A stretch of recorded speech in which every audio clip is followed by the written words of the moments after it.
Okay, Mr. Knights and Mr. Pacetta, you ready to go? Yes, sir, let's do it. Ladies and gentlemen, it is now 6 p.m. and I am Councilman Bill Schatzel, but I am also the Mayor Pro Tem for this fiscal year. And Mayor Hinkle is out of town, so I will be presiding over the City Council meeting. So would you all please stand, and Councilwoman Alley will lead us in the pledge in the prayer and the Pledge of Allegiance. Please bow your heads.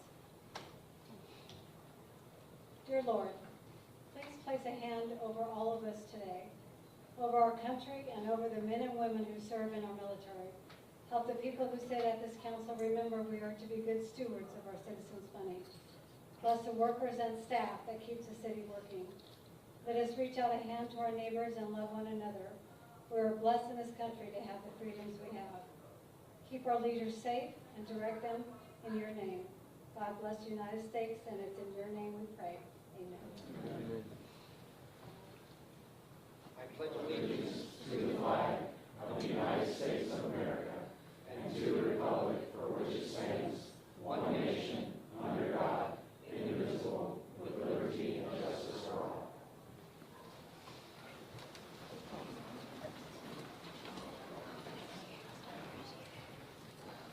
Okay. So the first thing I'm going to do is call the roll.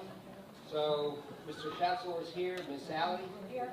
Mr. Nojimian, here, Mr. Donahue, here, Mr. Stauffer, here, and the mayor is out of town. So that completes the roll call. Dan, let's go into the first agenda item, please. Yes, approval of minutes. We had a regular council meeting on July the 9th, a special council meeting on July the 9th as well. A special council meeting on July the 25th, that was to set our military, and a special council meeting on August 8th, and that was these organizations.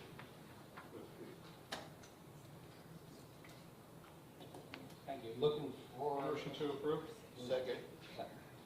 Okay, any discussion among the council?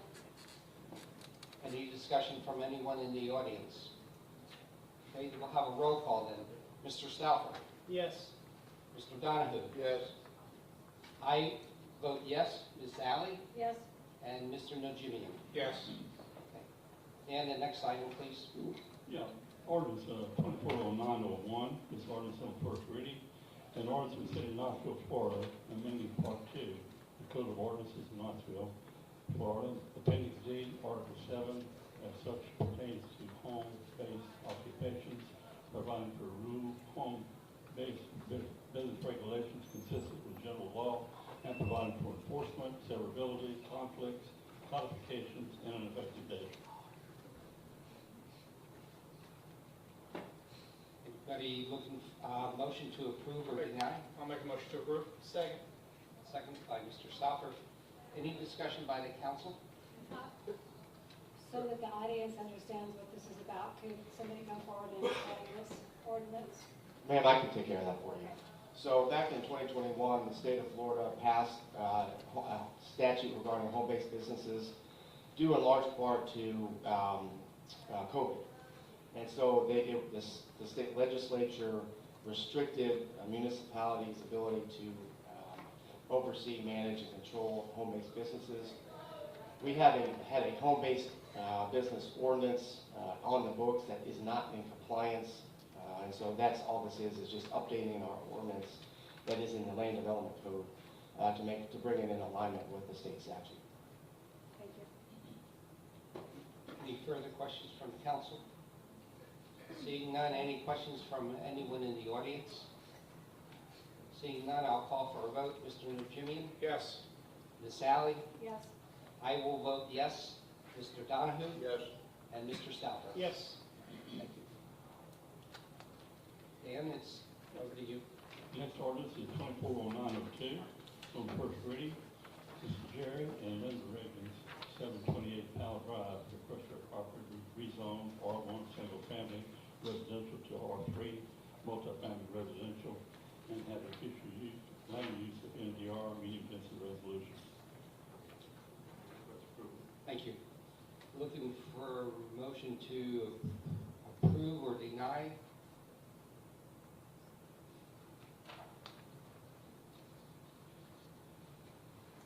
so made for discussion. Can we make a motion for discussion? Sure. Is there a second? Second. Okay. Mr. Stalker or Mr. Donahue, thank you. Any questions from the council? I'd like somebody to come forward and discuss the plans for the property. If they're present.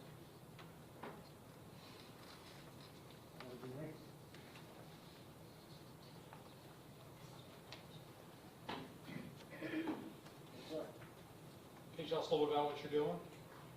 Mr. Regan, would you please, you haven't been here for a long time for council meetings, would you please state your name and your address into the microphone?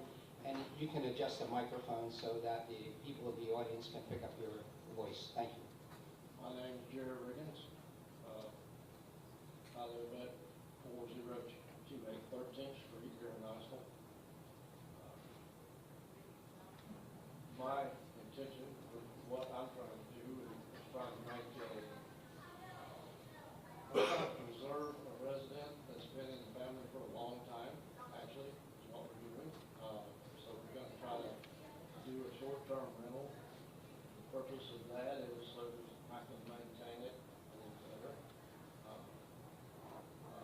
Other than that, that's basically it. And we're been in my family for a long time.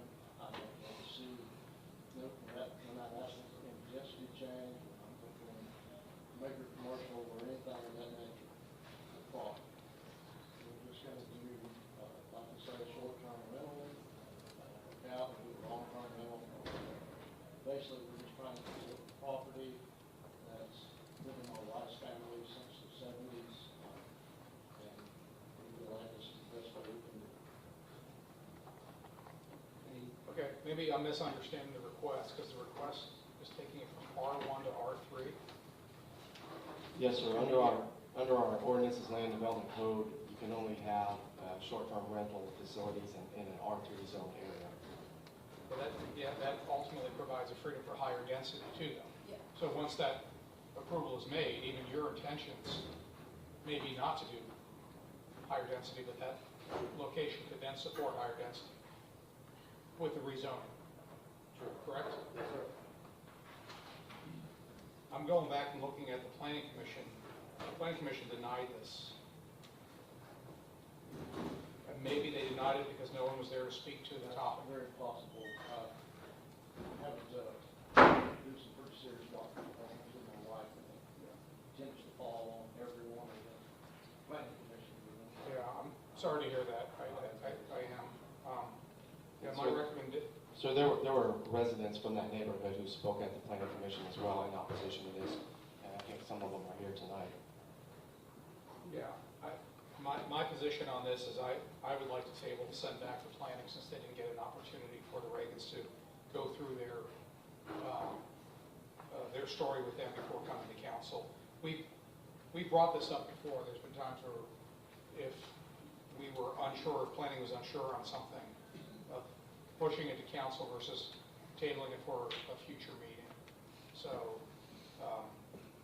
my position on this one is that we would send this one back.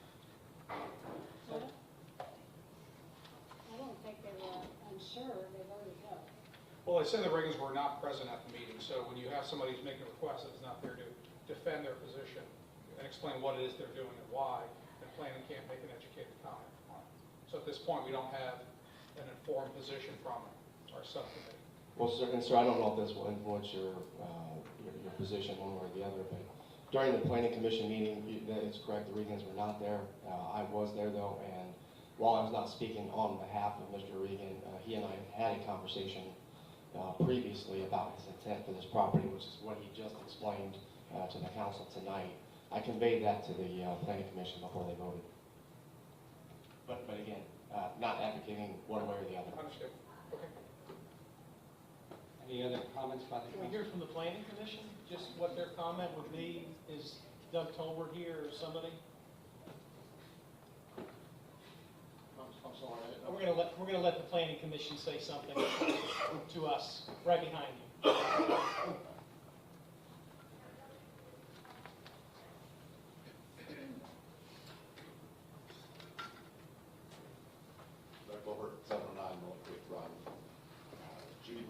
chair who would normally be speaking to you, but she's unavailable tonight. We did bring it forward, and the manager did represent. We weighed the opinions of the neighbors, but at the same token, Mr. Regan's not there to present for himself, so it's a decision beyond to make. Do you remember how many neighbors were there? I think 2 or 3. Yes, sir, I would say 3. A couple and then a single lady. The record indicates 2 unique addresses were represented. Yes, sir. Two are in the minutes. There were 4. We spoke on it, and there were 4. I'll turn it over to those guys. Thanks. Is there anyone else in the audience that would like to come forward?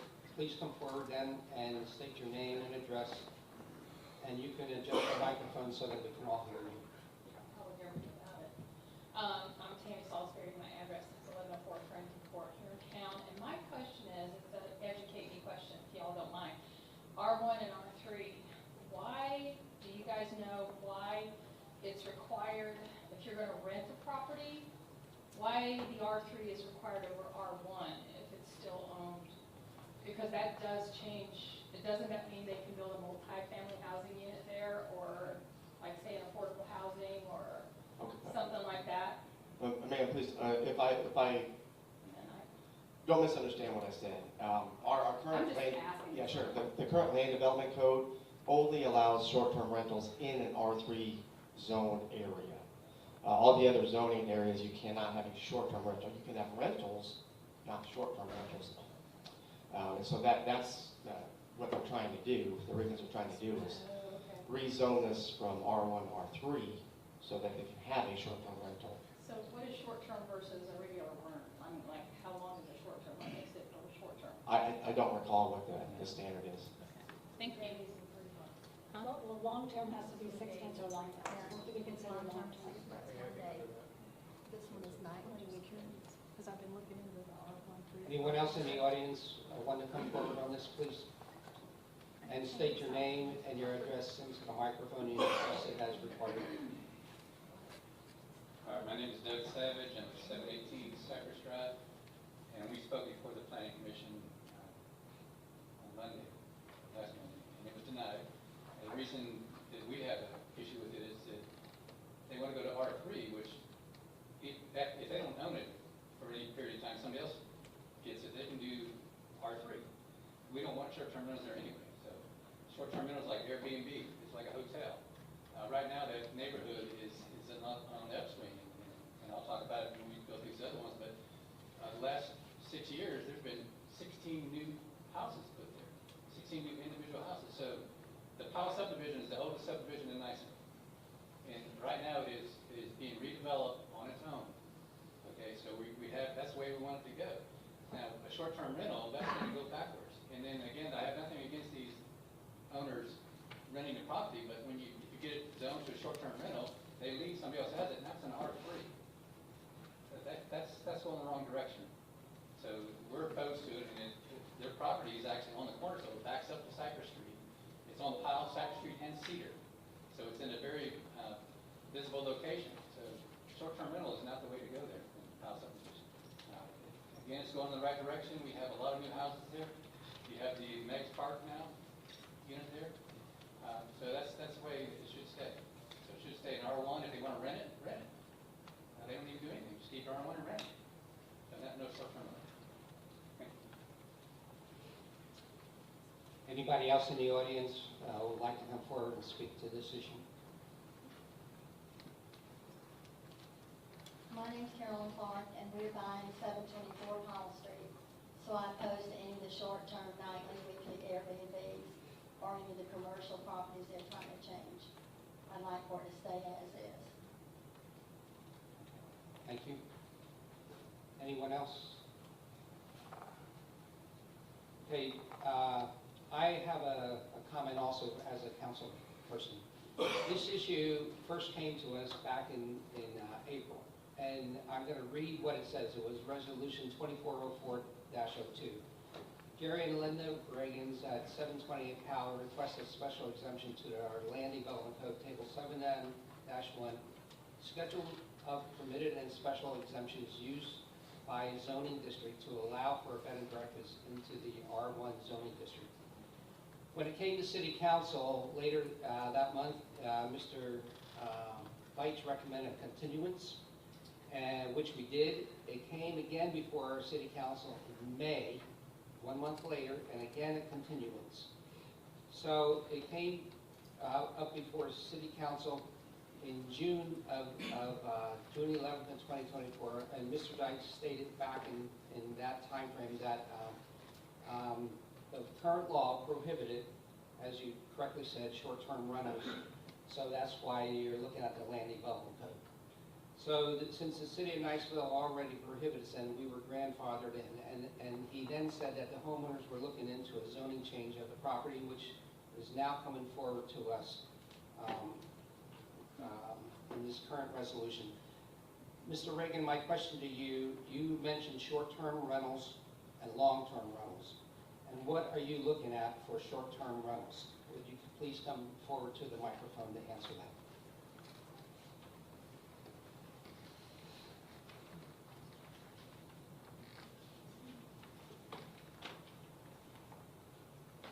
That's a tough question. I mean, I'm looking for short-term rental, yes. And short-term rental does not work out for me. I mean, I didn't expect that this much opposition on it. You know, we will gradually go to long-term. So you're still looking at Airbnb business? Yes. Thank you. Any other discussion or questions from the council? Anything else from the audience? Okay, just to summarize, we had a motion and a second, and an individual who has requested to be sent back to the Planning Commission because it was not before the Planning Commission for review. And I would ask if the person who made the motion and the second would consider that. If they do you want to revise your motion, or we'll go ahead and vote? He mentioned long-term rentals. The R1, he can do that. Yes. If it stays the way it is, he can do long-term rentals, right? Correct. Yes. So I'd like to just take the vote. You want me to vote? No, Or you want me to he's just going to hold say- his motion. You're going to hold your motion. I'll hold my motion. Okay. If the planning commission turned it down, then I don't think we're gonna send it back. And he's already agreed that he would go long-term rentals, which leaves it the way it is. He's asking for rezoning, so we should just vote on that. He is saying short or long term. Okay. Well, I'm just calling for the vote. Go ahead, we just need to vote it. I think it would be good if I made a motion to approve and then vote on that. That's fine. Didn't we? That's my second. That's what he did. Yeah, I made the Councilman Stockton motion did that. for holding his discussion, motion. but is that different from a Yeah. motion to approve? Yeah. Okay. that's right. Then, yeah, I'd like to make the motion to Approve. approve, and then we'll vote. Okay. And Mr. Donahue, you seconded on discussion. Do you want to change your to a second on approval? Yes. Okay. All right. So going for the vote. Mr. Nugent, No. Miss Alley, No. Mr. Schatzel is no. Mr. Donahue, No. and Mr. Stouffer. No. Okay. The motion is, the resolution is denied. I'm sorry, the ordinance is denied. Okay. Mr. Doucette? Next item on the Next one, agenda please. is ordinance 240903. Mr. Mike Parrish, 337 Betchworth Drive, requested the property to be rezoned from C2 general commercial to R1B single family residential. First reading, request motion. Motion to approve. Second. Okay, we have a motion and a second. Is there any discussion by the council? Any discussion by anyone in the audience? Okay, coming back to the council, we're ready to vote. Mr. Stouffer? Yes. Mr. Donahue? Yes. Mr. Schatzel is a yes. Miss Alley? Yes. And Mr. Longinian? Yes. Yes. Okay. Dan, moving on to the next ordinance, please. Ordinance number 240904 is on first reading. Mr. Paul Silver, 725 Howard Drive, requests this property to rezone from R1 Single Family Residential to C1 Limited Commercial. Also request variances for density 8 units opposed to 3.75 units, lot coverage 85% as opposed to 50%, and setbacks from 5 feet as opposed to 15 feet, and rear 10 foot as opposed to 20 feet. Okay, so we're ready, ordinance to we have a motion to approve or deny? I'll make the motion to approve for discussion. Second. And second. Okay, questions from the council? Discussion from the council? Was there any opposition from residents around this property? Yes, ma'am. Okay, I would like to ask then, if I may, so, is there anyone in the audience who'd like to come forward to speak about this ordinance? If you do, please come forward, state your name and your address. Everybody in the house would please speak up. Hey, again, my name is Doug Savage. I'm at 718 Cypress Drive, and we attended the planning commission as well on this issue. It was denied on the planning commission, and I got the same information.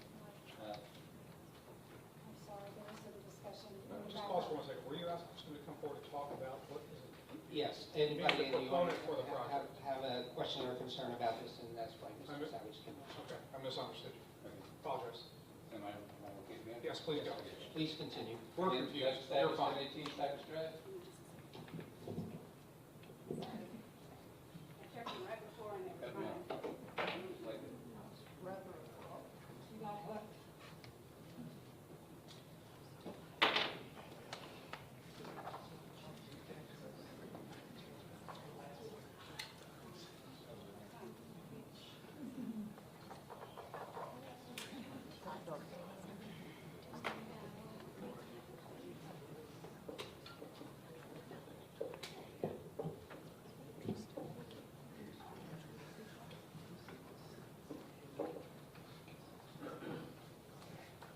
Okay.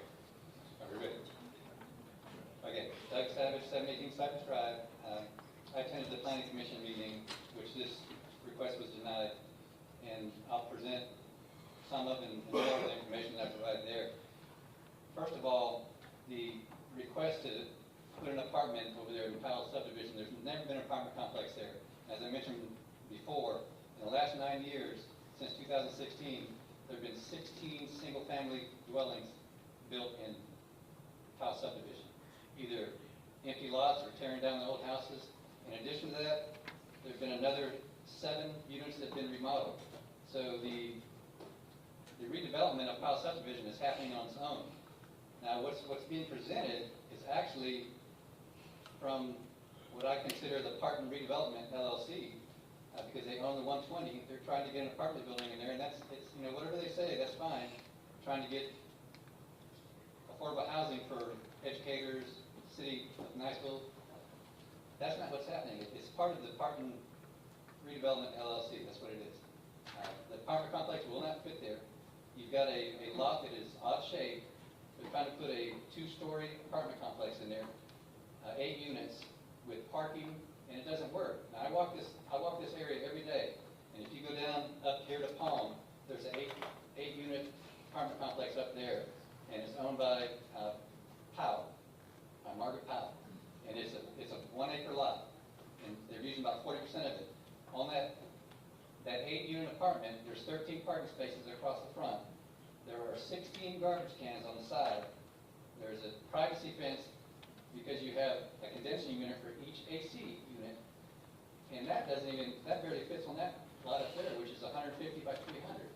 This lot over here, you have the dimensions. You have like a 60 up against the dental office. It's 60 feet, and they've already got 5 parking spaces in there with a dumpster. In fact, it's very dangerous. That is the worst intersection in Niceville, city of Niceville right now. You got 2 lanes going both ways, you got a turn lane, there's no light, most people don't know who has the right of way. Today when I was coming through here, they were picking up the garbage can there. The guy had the cedar block, there was a UPS truck trying to make a right there, and it's not a right angle. When you make a right on Cedar, it's at an angle, it's not a 90-degree angle. That's very dangerous there. Now, if they're trying to put an apartment complex there, it's not gonna fit. It's like trying to put a size 13 foot in a size 8 shoe. It does not fit. There's no way you can put the parking spaces, have the apartment complex, have the garbage cans out there, have the HVAC units. It's not gonna work. And as I mentioned before, in the last 9 years, there have been 16 individual houses built in that neighborhood, in just the 3 parallel streets to park. I'm just counting those 3 before you even get to the park. So it's happening on its own. There's no redevelopment needed. If they want to go out and do some sort of apartment complex to help the individuals they're talking about, there's plenty of lots around here. Rocco owns R1 over here. There's a 2 acre. There's 3 1 acre over here. R1's been sitting empty for the entire time Niceville's been here, over by the post office. The one I mentioned down here on 700 Palm Boulevard that Margaret Powell owns, she's only using 40% of that lot. But that part of it is wooded, and it's already R3. It's ready to do. Wise is thinking about building an apartment complex down on South Cedar. They're all over the place. And you have the colleges building the Raider Village up there. They're going to move all those athletes out of the college courtyard. It's going to open up all kinds of apartments there. You have the new Ruckle thing out there, the Enclave, brand new apartments out there. There are apartments everywhere. If they want to build something over there, I would recommend they build the little cottages everybody's building. Single story cottage, or do R1B. You can probably squeeze 2 houses in there. But apartment complex does not fit that neighborhood at all. It doesn't work. And there's plenty of apartments all over here. And the people they're talking about, many of them don't live in the city of Niceville. They live in Walton County. You can look at city of Niceville employees. Many of them are not city of Niceville residents. They live elsewhere. They're not going to move here to live in a tiny little apartment squashed over there. It just doesn't work. So that's what I got. And again, there are plenty of opportunities to have low-cost housing here, Walton Beach, whatever. They don't. I worked for the college for 14 years. I never lived in Niceville. I lived in Valpena. I lived in Crestview. I lived in Walton Beach. I worked for the Oklahoma County School District. And I lived in Niceville, and I worked at Walton Beach. It's not needed. It's not needed, especially in tile subdivision. It just doesn't fit there. It doesn't fit the model of it. Thank you. Thank you, Mr. Savage. Anyone else in the audience like to come forward to address this? Carolyn Clark, 724, it's right in front of 725. I agree with everything he said. That's very congested. There's no way on earth he can get 8 units in there. No parking, because there's streets all around that. The garbage truck was in there today, back down in the road. Nobody could go anywhere or do anything. You can't see. There's just absolutely no way you can get those apartments in there. There's no parking there. The streets are small. And if you go over and look at it, you'll come to that same conclusion. So I oppose it, please. Thank you. Thank you. Anyone else in the audience? No, go ahead, I defer. Joanne Bracco, 719 Powell Drive. So I'm a new resident in this Powell neighborhood, and I was at the hearing last week. I had a couple of comments in addition to the others that were made. For example, on just that block, there are 12 houses. Of those 12, there are only 2 resident homeowners living there. The area is very, very quaint and kind, and I think if you build an apartment complex that doesn't aesthetically match the rest of the neighborhood, it's not going to be a good option. I do agree that we need more affordable housing. When I was looking for this house, it was very hard to find an affordable house, but I just still think that the rent is controlled by the military. They give their members allowances, which kind of control the rent. And so if you want to build a place that's affordable, we need to go talk to the military. Those members are very very deserving of that allowance, but they happen to set the allowance for the rest of the county, so. Anyway. Thank you. Mr. Silver, I see you're up, and would you please come forward? Thank you, members of the board, for the opportunity to speak to you guys this evening. My name is Paul Schober. I reside at 1697 Vine Avenue. You guys will remember earlier this year, I put my house in the city. That was the first time I came in front of this board. The second opportunity we may have had to interact was earlier this year at the Okaloosa Walton. We had a whole day event where we discussed middle missing housing in this area. And a lot of the things that the residents have said here is absolutely true. Our police officers don't live here. Many of our teachers don't live here. Our educators, our city workers do not live here. And I view that as a huge negative. And that's what that whole day symposium was about. So upon reflection, I believe there are a few key elements that I left out last week when I spoke to the planning board. So tonight, I'd like to rectify that by sharing a few stories, how this request aligns with the city's vision, and obviously any specifics to the projects too, I'll go over as well, and answer any questions that you might have. I don't know how aware the board is, or the general public is aware of the redevelopment that has been ongoing on Parton Drive. In addition to what the city alone has done with its own complex and cleaning up the corner of Parton and John Sims, some local business owners have been changing the Parton landscape too. Randy Wise has updated multiple buildings and is considering building a new one next to his headquarters building. Andrew Tidwell bought his building down the street and over time has beautified the exterior, updated each of the commercial units one by one, and now they're home to businesses such as Sound Choice, Poppy's Protein, and Wanda Coffee, just to name a few. Recently, Steve Shutt and I purchased 120 North Parton, revitalizing that property, bringing in PB&J Cafe, and partnering with the new owners and managers of the Bayou Pub. All of these businesses and landowners are partnering under an umbrella name called Central Parton.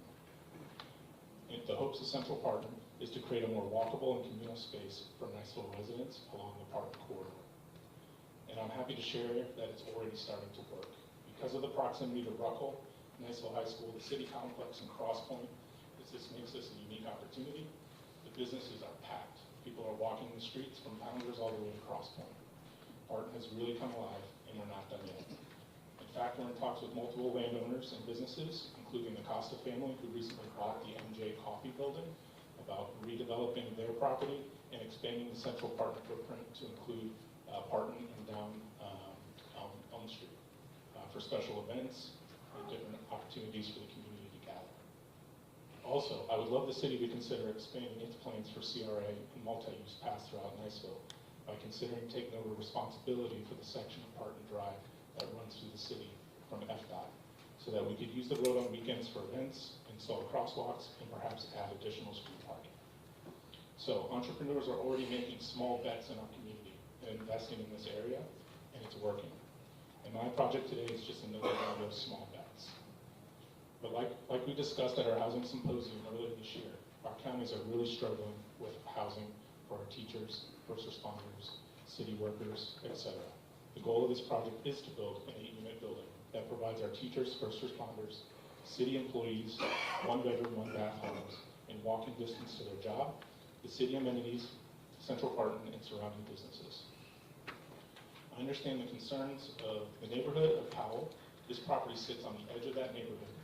Even though it has a Powell address, it really empties out onto Cedar. If you go by there right now, the 2-car garage for that property empties out onto Cedar. Also, in the future land use for Niceville, this area is already sectioned off future land use as multi-use. Additionally, we think this will be a great addition to the multi-use path that the city of Niceville is already planning down Cedar. There are already multifamily properties on Cedar, plenty of them, but they're full. We need more. There's also multifamily other than R1 that's already on Powell. Additionally, the property next door is already zoned C1, so zoning this one C1 seems appropriate. I'm hoping that you'll approve these zoning and variances so that we can add to housing for the underserved. And honestly, the house that's there is a 2-bedroom, 1-bath that was built post-World War II. It's left derelict. No one's lived in it for a long time. And we're just looking to make not only a better view for the community, but provide additional housing for those who need it.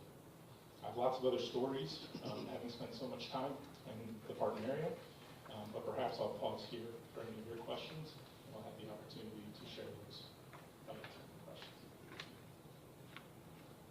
Questions from the council?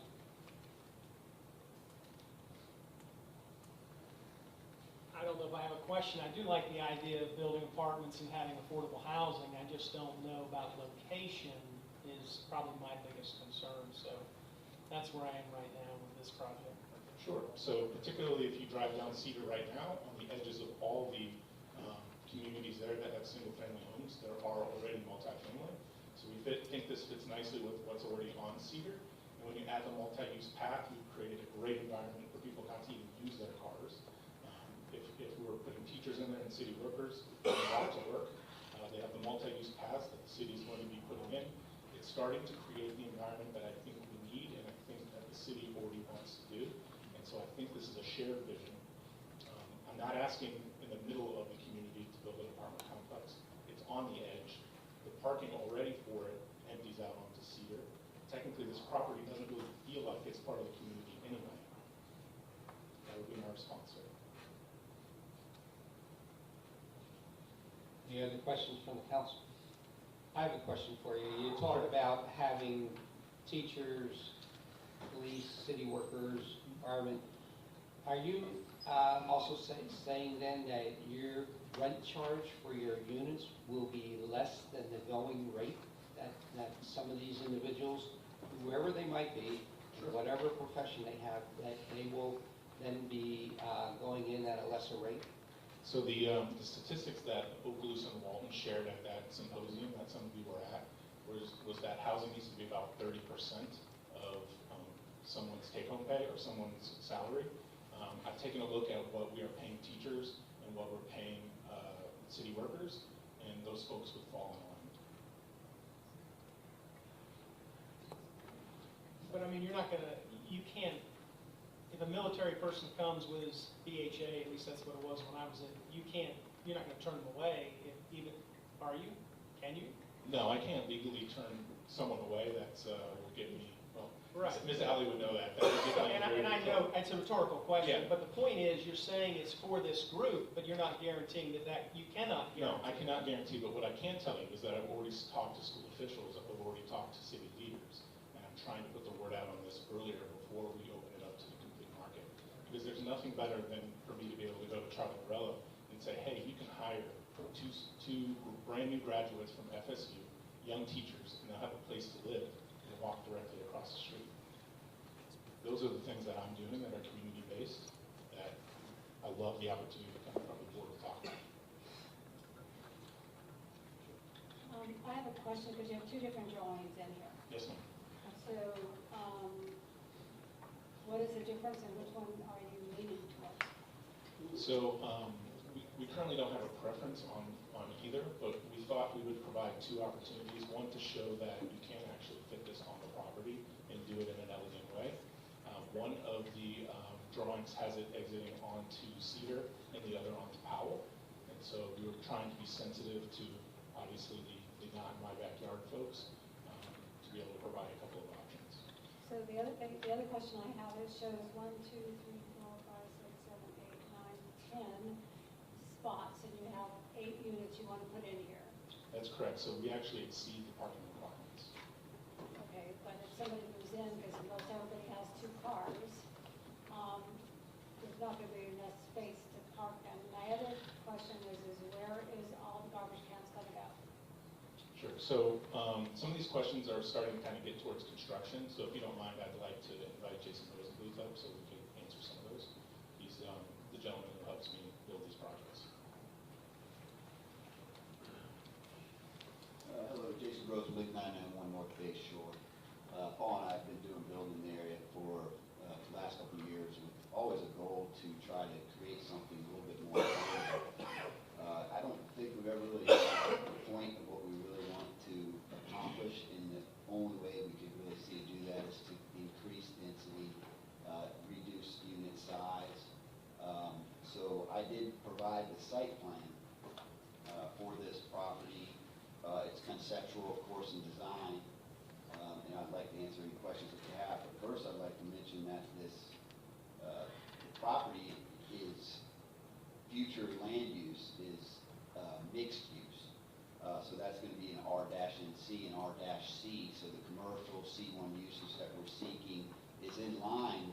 city itself sees for the future vision of this area. Everything between, I think it's everything between Parton and Powell on that whole block is going to be mixed use in the future. And as we have a resident or a lot that is in need of redevelopment, whether it be another house or not, it seems like this is the appropriate time to move forward with being in line with what the future vision of the city and what they've had set forth for the future. But you didn't answer my question. I'm sorry, what was that? Where are you placing garbage cans? Because we're going Okay. to have 8 garbage cans. Well, I was thinking that it's possible in the first rendering, that was the first design, the first site plan that was presented, that was going to be presented was the one with entering off of Cedar. With that unit in off of Cedar, we actually have 11 parking spaces. That larger parking space is a handicapped parking space. But that area to the right there, was somewhere I was considering that it might be like a fenced-in dumpster that was for the whole entire building. So we would have to, we have to work on the layout, we have to work with inside of the parameters that are set forth. Our goal is to hit 8 units. The 8 units are going to be small in nature. If this was, say, an R-C zoning, which is the future permitted use, this property would allow for 6.25 units. Those units could be larger than 1 bedroom. Of course, we'd have to support it with all the other requirements, the parking and things of that nature.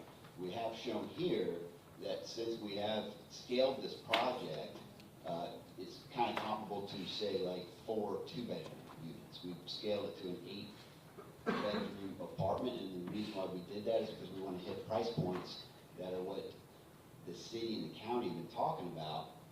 Everybody really around here has been talking about how we have this great need for more affordable housing options. And the only way we can do that is to approach it in the manner that we're approaching it here. So, we'd have to work together with the city on how we are going to, we don't want to cause issue in the community with anything that's unsightly, like trash cans just sitting out all along the road. We would manage that, and we'd have to work with how that trash is collected. On that first option, I thought perhaps a centralized single unit dumpster, one of the small waste management dumpsters, would be the best option. And how big are the units going to be? The units are going to be approximately 684 square feet. That would be exterior finish. Of course, when you deal with multifamily, you have firewall construction, you have things like that, the interior would be reduced beyond that, but the exterior finish would be around 684 in this perspective design that was presented. That building is a 3,412 square foot footprint and 2 stories, so 6,825 square foot total. The intended design, and we didn't get into, full architectural renderings on this. We want to get the feedback from the city on what's going to be allowed to be done here. But this design right here would be intended to have a central corridor, not a external, the units would be accessed internally through a central corridor, stairwell, and go in and have elongated units. That makes an easier floor plan for a 1-bedroom. So hopefully that answers the question. 684. Any other questions from the council? I believe the parking requirement that was brought up was that the parking, I believe with when you have a 1-bedroom unit, your requirement is 1 parking space. I do think that is not enough. So our goal is to meet, 50% above what is required. In this particular rendering, we were able to achieve and show that the site could support 11. Which, it's not that I'm I'm against having something that's affordable, so please don't get the wrong impression from me. There's a lot of concerns about, if you have a visitor that comes and visits you, and if we're already at, maximum for parking, and if you're gonna put a dumpster on the property, how is Waste Management gonna be able to get in and access the dumpster? So there's and the fact of where it's at. So I have a lot of concerns. So I need for one of you to alleviate my concerns, for me to be able to move forward with this project. Understood. Well, I think that, that we have shown that we can achieve almost 50% more than the required parking. Whether this ultimately needs to be scaled back to reduce overall unit count, that could be a possibility. But the other concern that you had in regards to the collection of the trash, I mean, that, we'd have, I think that there's good options as far as where that would be located, not to be intrusive to the public and accessible by Waste Management. What was? And not through the parking lot. And not through the parking lot, that's right. Well, there was a third concern that you had voiced. Well, I have a concern about parking just because you're going to have maybe a resident that has 2 cars. Or you have a resident who wants to have a visitor come over and visit. I think that when you have 8 units, you're going to have a parking issue, even if you're above that. So I want to feel good about the project, so please don't misunderstand what these questions are, because I know we need this in our community. So Ms. Alley, we're going to manage this property. We're not intending to sell it right after we build it. So we can control parking by basically sticker and permit parking, and setting aside a few of these spots as visitors spots. So I think that would alleviate a lot of your concern. Also, up and down Powell, many of these homes don't even have driveways, and they're currently parking in the right-of-way. So we're trying to avoid that. Currently, there's no driveway on this property, and previous people are just parking along Powell. So I think our strategy is actually better than we're currently addressing on Powell. Any other questions from the council? I have a question for you then. You came to us and you really don't have a true layout of what townhouse development you're going to lay here. You had 2 options that you showed us. Maybe you have more at the back of the office. But you're asking for a lot of variances. You're asking for a density variance. You're asking for, and that was for 8 units opposed to 3.75 units. So that's more than twice the density unit for this area, this acreage. You're asking for a lot coverage. You're covering 85% of the lot versus 50%, which is what's in the code. And setbacks. You're setbacks on the front and the back. You're narrowing the setbacks. You're asking for all these variances for something that you don't really have a concrete plan. And if the city council votes on this tonight and it gets approved, these variances and everything else that's in here would be approved too. But we don't have a true plan. So we provided the footprint drawings for you guys, right? And via our words, we're describing the center concourse building, right? With 4 units on top, 4 units on the bottom, and you access it through the middle. If you said yes to everything that we asked for, it's not like we could make something bigger than what we're requesting. So this is what fits on the property and what would be appropriate for the property. I guess the one thing I would say is that to be able to create the Niceville that everyone seems to be saying that they want, this board and the planning board are going to have to make some very tough decisions. I realize that this is a tough decision for you guys. I realize that there's people in this room that don't agree with it. But if we can't get a property that's on the edge of the community that already has multifamily up the street and down the street, that's already next to C1, if we can't increase density on a property like that, what can we increase density? We know there's only 3 primary landowners, and as much as everyone says there's available land for us to develop, there is not. This is a rare occasion. I know it's a tough decision. I would much rather, to be honest with you, I could probably build a really nice 6,000 square foot house right there. I'd probably do really well on the resale market for it, but that would be bad for our community, and that's why I don't want to do it. You could also build 3,000 square feet houses on there. So Absolutely. apartments aren't the only solution. Sure, but Mr. Satchel, we sat in a meeting with the health department for both Walton and Volusia County, and they said there's an overabundance of single-family homes. I can build single-family homes all day long, but that's what everyone else has been doing for years, for decades.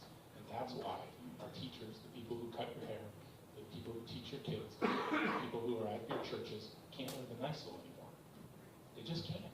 So you guys are going to have to make tough decisions. And I'll be honest with you, this is the opportunity that I'm providing because I wanted to challenge the board and I want to challenge the city to see if they will actually do what they keep saying they're going to do. Thank you. Any other comments from you two or any other comments from the audience? I'd like to speak. Would you please come forward and state your name and address? Carolyn Clark, 724. He's talking about the garage being there.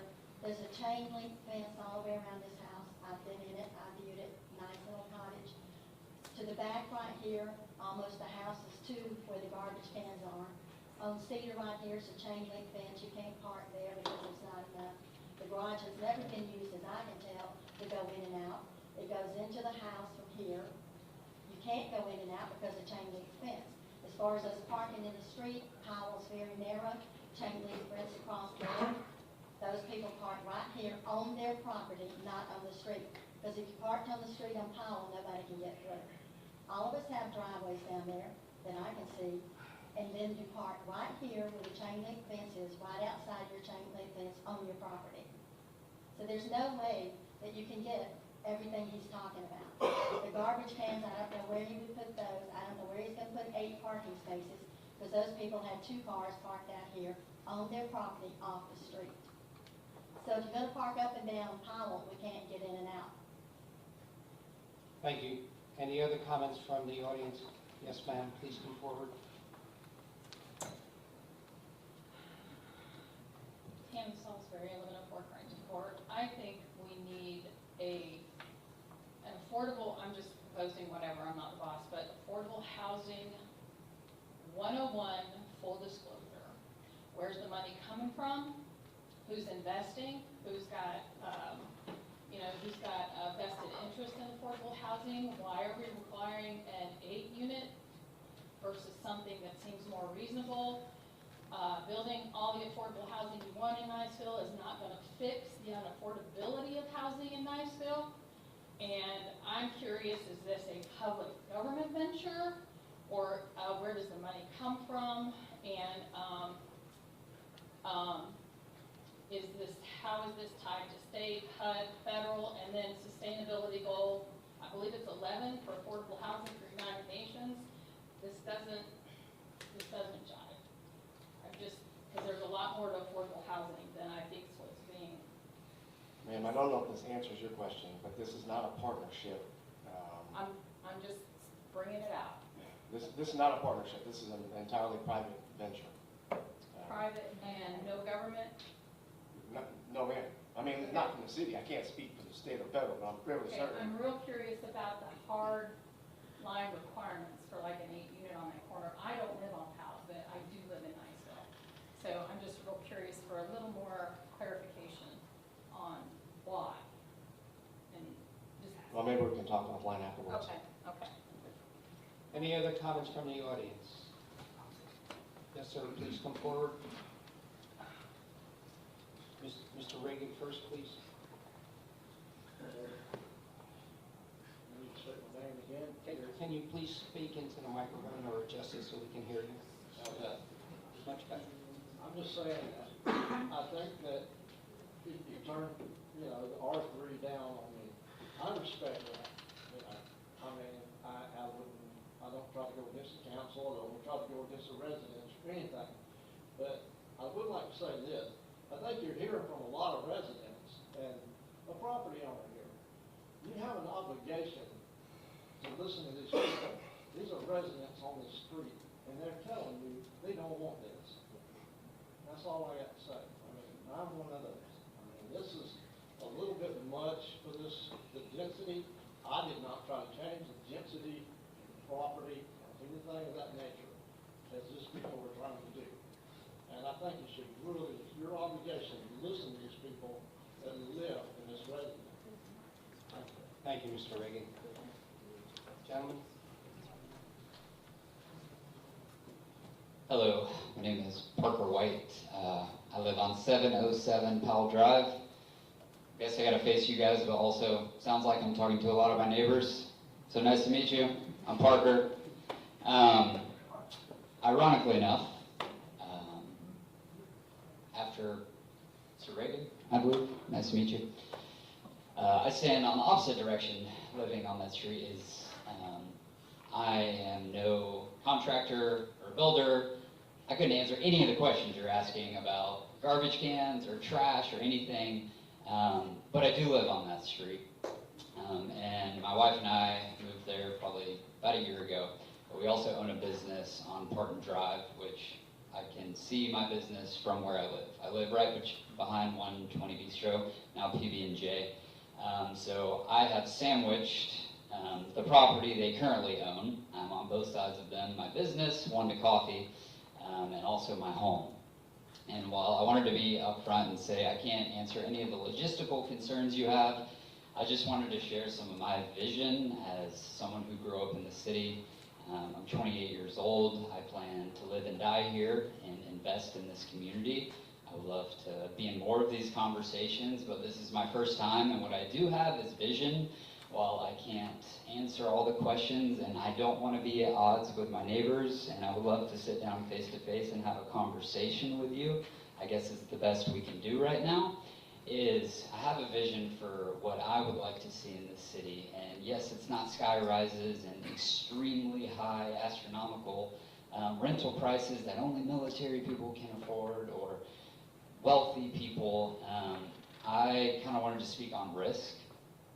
And it seems like from your questions, you're posed with a risk.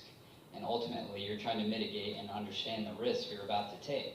And I think that's the same for my neighbors down the street is it's a risk. And while fear is valid and a natural response that we're all feeling and making decisions based upon, I think that just goes to the point where there's going to be a risk. And yes, we may believe Paul, who I'm barely even great friends with Paul. I've gotten to know him recently because I live right next to the lot he bought. But yeah, maybe we're fearful that Paul buys this land, they develop it, they sell it. What happens if we change the zoning? So I kind of wanted to speak on me living right by the parcel of land that he just purchased and my business being directly across the street. Working alongside Paul has been a dream. I didn't know him, I didn't grow up knowing him, I'm not paid to say this. This isn't going to make my business more money. It seems like it might put me at odds with my neighbors, but I have a vision for the city that involves taking a risk. And I think to bet on this is a worthwhile risk because there may be fears, there may be trash cans, but I believe in seeing how they develop the lot literally in my backyard where there's cars moving in and out, people going to a restaurant, a brewery in my backyard. There's chaos, right? But they have done an incredible job communicating with me, not just to belittle me as a 28-year-old and try and make me feel like I'm a part of it, but they've actually brought me into it as a resident of Powell. And I want to reassure, if you do vote to take a risk on this project, that my neighbors, like he genuinely is trying to work with the city and with the people. Like he's not trying to come in and make things worse. And as a young entrepreneur with a 1.5-year-old business, it's not tested. I'm not a millionaire. I probably never will be. If you go into coffee, you're not doing it to make money. You're doing it because you love people, and I love this city. And I'll never have the money that they probably have, and that's fine because that's not what I'm called to do. That's not where I feel my place. And I know I'm kind of chaotic, first time in a city meeting, but I just wanted to share a little of that millennial, borderline Gen Z vision. Is I'm a young person, that believes in the city, that would be skeptical of my hometown turning into something I wouldn't want it to be. But there's risk, it's calculated, I understand that. I think, to wrap it up, it's a risk worth taking.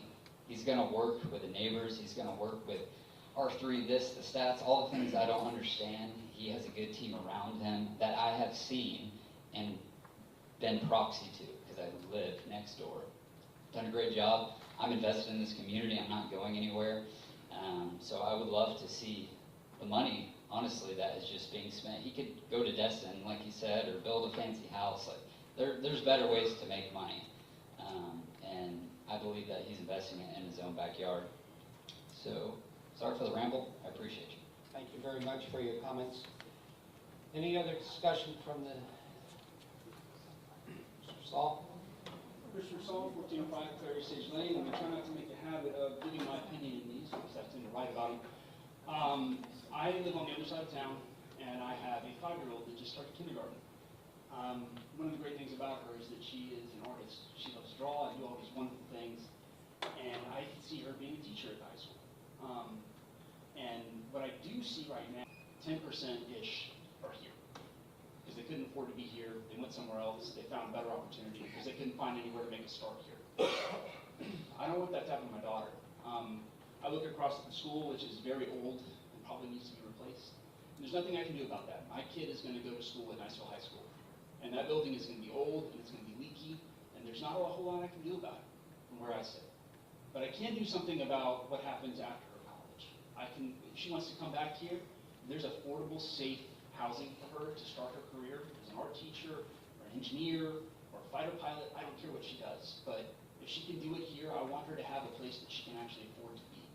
I want her to be able to be close to me like I am to my in-laws. I think it's an important part of this town that makes it a magical place to live, and a place that I want to be for the rest of my life. So I would ask you guys to consider these variances, because I think that, in a way, our future's at stake. We can continue to do the way we've done, or we can innovate and keep some of the smartest kids in America here for the long term. Thanks. Any other comments? Any others from the council? Discussion? Before you guys vote, I'm sorry. I want to read something into the record. There is an error in this advertisement and description. So we need to make sure that we're clear that the applicant's requesting a rezoning from R1 to C1, no future land use map amendment, and no variance for density. There is no variance request for the density, which is included in the ordinance title and the advertisement. So the variance requests are lot coverage, setbacks, and that being the front and the rear, and the lot coverage requirement. There is no request for a variance for density, but there is a request to rezone from R1 to C1, just for the record. Which changes the density. Right, and the advertisement says there's requesting a variance for density for 8 units as opposed to 3.75.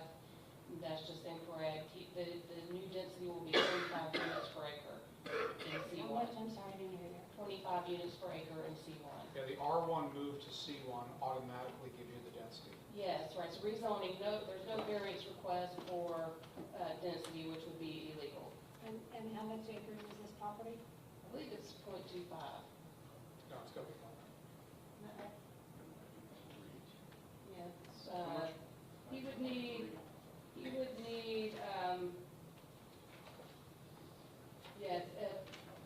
I wrote down what the density would be, but he would be fine with 25 units an acre. It's 0.20, it's 0.25, it's a quarter of an acre. Right, yeah.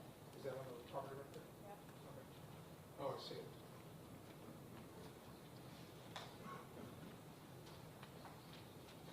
There's over 709 Mulchick Run, I'm not great at math, but it's 25, a fourth of that would be a little over 6. So a variance is required. Can't do that though. Right. So.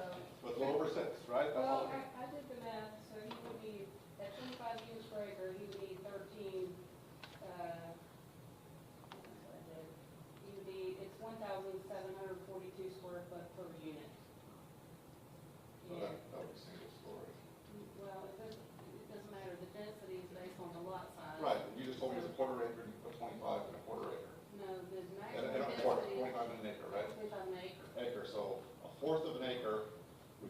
6.25 per quarter acre. Not 8, 6.25 per quarter acre. Not 3.75. Correct, no, not 3.75. He's right, it still requires a variance. It's still a variance to something. It's a vary. It's be a variance to the C1. Per every code, and you have to amend the future land use map and the comprehensive plan, cannot have a variance to density. So this makes a non-starter until it comes back and looks at 6. I'm sorry, but I want to make sure that we're taking action correctly. He may wind up with less units under the correct scenario. Yeah. So, to my original point, all in favor of the commercial there, absolutely. It's to the right size, though. It's the size of the lot, the scope of what you can put on that lot. So my concern is the setbacks. And in this envisioned urban development that we have, that we're pushing toward, the CRA, there's green space associated with brick space. And by pushing back to the smaller setbacks, that's where your green space is lost. So that was, all in favor of the apartment C1, whatever C1 I'm good with. It's the other variance with the C1 that I personally was not good with. Okay, Mr. Schoenberg. So I believe these issues are separated on your agenda, so you could vote to change C1. I would be fine with not going with an 8-unit and would rather fit the density of C1. Also, I believe there was a lot of things passed recently to increase the density for CRA, and so this is in alignment with what the CRA is also doing. It's not in the CRA zone yet. Yes, it is. It is. Yeah. That's why I'm here, sir. This is in alignment with what the city has planned. So I'm just trying to implement what you guys have stated the future use should be. So you're withdrawing your statements here about your variances? Well, it sounds like I can't have that one variance anyway. It's illegal. But what we've asked for is for C1. And so you could approve C1 today. And if we want to come back for other setbacks, or if you don't want to address those setbacks today, that's fine. We're happy to come back for those. But you could most definitely pass the C1 today. I have one other question. Yes, ma'am. If you redevelop this lot, does it require a holding pond?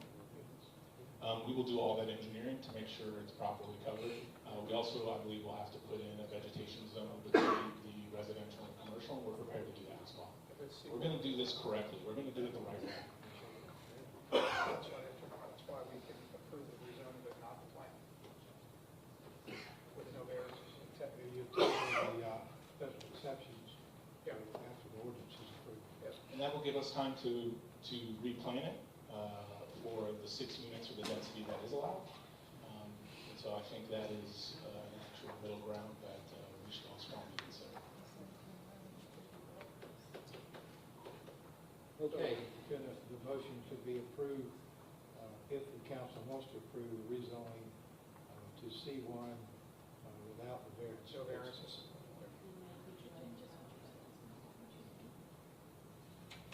Do you know offhand if you would shrink the footprint at all with 6 units? Yes, for affordability purposes, we would want You to, want the right? same size? Yeah. I mean, we're going to have to rework it because 6 isn't as nice as 8, but we're going to do our best to do that. We came today with what we thought was the maximum that lot could have, to fit. I understand based on what was said now that that's not possible. And so we're ready to kind of bend and be flexible on this. So does it need to go back to planning since it came to us incorrectly? It came to planning the same way. The concern I have is the advertisement, since there is contention here, if the advertisement reference that incorrect variance, then we don't have a correctly advertised ordinance. It would be my recommendation, and certainly the attorney can weigh in here, that you do have 2 public hearings with a correct advertisement for Florida statute. Okay, so I understand that your recommendation is to table it, and send it back to the planning commission with the correct wording and let them evaluate it and then come back to us next month. You can certainly do that, but you need to have, the city council needs to hold two, public hearings, first reading and This second one's not gonna reading. count anyway, so. Right, so basically it would go back to planning commission, then come back to you twice if you were to do that, and that's the council's priority. My recommendation to you, Paul, would be come back and just simply ask for a rezoning to C1 and leave out all. So Sal, I'm more than happy to do that. I just have one challenge. Recently, a gentleman came here and did exactly what he was asked to do for his zoning change, and it was still voted down. So I would like to know from this board that if I make these concessions and move forward, that you would be supportive of it. Otherwise, I need to move forward with a different plan. You can't get that guarantee at this point. Okay, I understand. I'm just putting it in the public record that it has been done before, where folks have been asked to come back again, and then it gets denied. I want to work with the city. I want to do something great. And I think you're getting the same thing from us. We're trying to help you get to your That's desired. perfect. That's all I needed to hear, Sal. Yeah. Thank you. Okay, so we have a motion on the floor from Mr. Stauffer and Mr. Donahue, I believe. No? Who made the motion? I think Kathy made Kathy, that. and somebody second? And it was for discussion, was the motion. We still have to, so I'll withdraw my motion. Yeah, that's the key. And the withdrawal of the second? Okay, so now I need a motion based on all the discussion we had here. It sounds like we're going to send this back to the planning commission with a rewrite of what Mr. Schoberg wants. And I need a motion to reflect that. Yeah, I just make a motion that it goes back to the planning commission for them to discuss it and determine what the parameters are that they bring forward to the planning commission as suggested. For the proper reading. Do I have a second? Second. Okay. Any further discussion from the council? Any further discussion from the audience? I'll call for the vote. Mr. Nojimian? Yes. Ms. Alley? Yes. Mr. Schatzels, yes. Mr. Donahue? Yes. And Mr. Stauffer? Yes. Okay. Next item, please, Mr. Cassett. Excuse me, Resolution 240801, a resolution authorizing the adoption of a statewide mutual aid agreement for the Knoxville Fire Department. Mr. Phil Schultz is here. I'd like him to brief on this request. Council, I'm going to step in here. This resolution and the next is just to complete actions we've already taken. And both of these agreements are state agreements wherein if there is a natural disaster or some type of event in which we would need support, fire departments, public works, police, whatever, would show up at our door and support us and vice versa. These statewide agreements are how we get compensated in the event that our fire department or police department, public works, whatever, goes somewhere to help another municipality or county. The money is reimbursed through the state, not through us, if we were supported. But without these agreements in place, there is no reimbursement. And so that's why I'm recommending we put these agreements in place. This is a part of our larger emergency management response plans, programs, and efforts to make sure the city is well positioned in the event of a natural disaster. Okay, looking for a motion to approve? Second. And a second. And is there any discussion from the council? Any discussion from anyone in the audience? Mr. Deitz, I do have a question or two for you.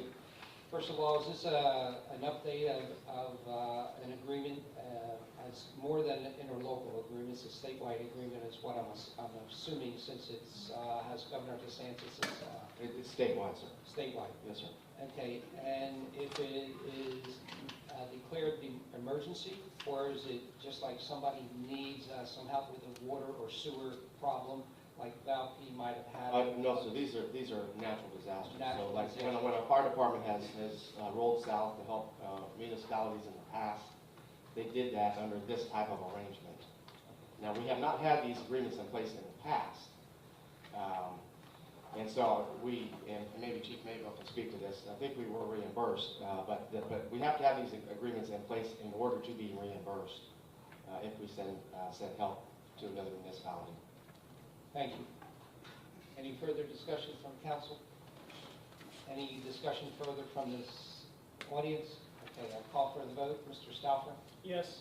Mr. Donahue? Yes. Mr. Schatzels, yes. Ms. Alley? Yes. And Mr. Najimian. Yes. And that is for both resolutions. Can you do that? You only read one. Since he addressed both of them at the same time? No, sir, you got to vote on one at a time. Okay. Okay. In that case, Mr. Giuseppe, would you move us on to the next resolution? Yeah, resolution 24-802, a resolution authorizing the adoption of a statewide mutual aid agreement for the Niceville Police Department and the Public Works Department. Move to approve. Second. Same comments as before, sir. Thank you, Mr. Franks. Any questions or concerns from the audience? Any discussion from the council? Calling for the vote, Mr. Najimian? Yes. Ms. Alley? Yes. Mr. Schatzels, yes. Mr. Donahue? Yes. And Mr. Stauffer? Yes. Mr. Giuseppe, the next resolution, please. Resolution 24-0803, Mr. David and Angela Deitch, 139 Black Bear Court, requests a special exception to Land Development Code, Section 707.08.080B, to allow for a 5-foot setback from the house as opposed to the required 6 feet. And parcel ID is number 05-1-22 450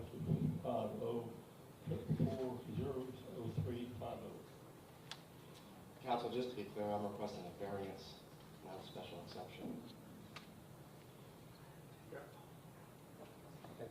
So does that have to be reposted? Probably.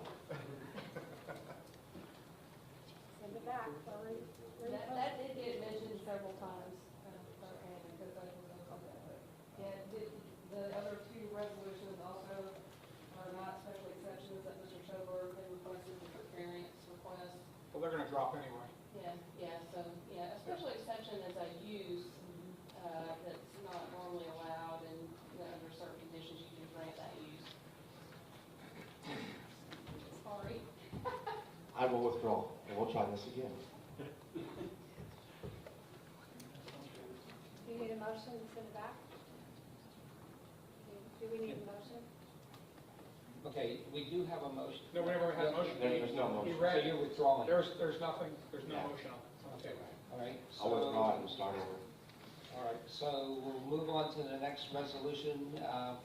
Mr. Giuseppe? I think that was the withdrawn. The next two resolutions are withdrawn. They're withdrawn, okay. Resolutions are. Okay, we're down to the city manager's reports. Okay. Well, Council, I'm going to start with a couple of things. First off, on July 27th, as you know, we had Community Resource Day here in partnership with United Way. United Way brought in more than 30 nonprofits, businesses, and government agencies.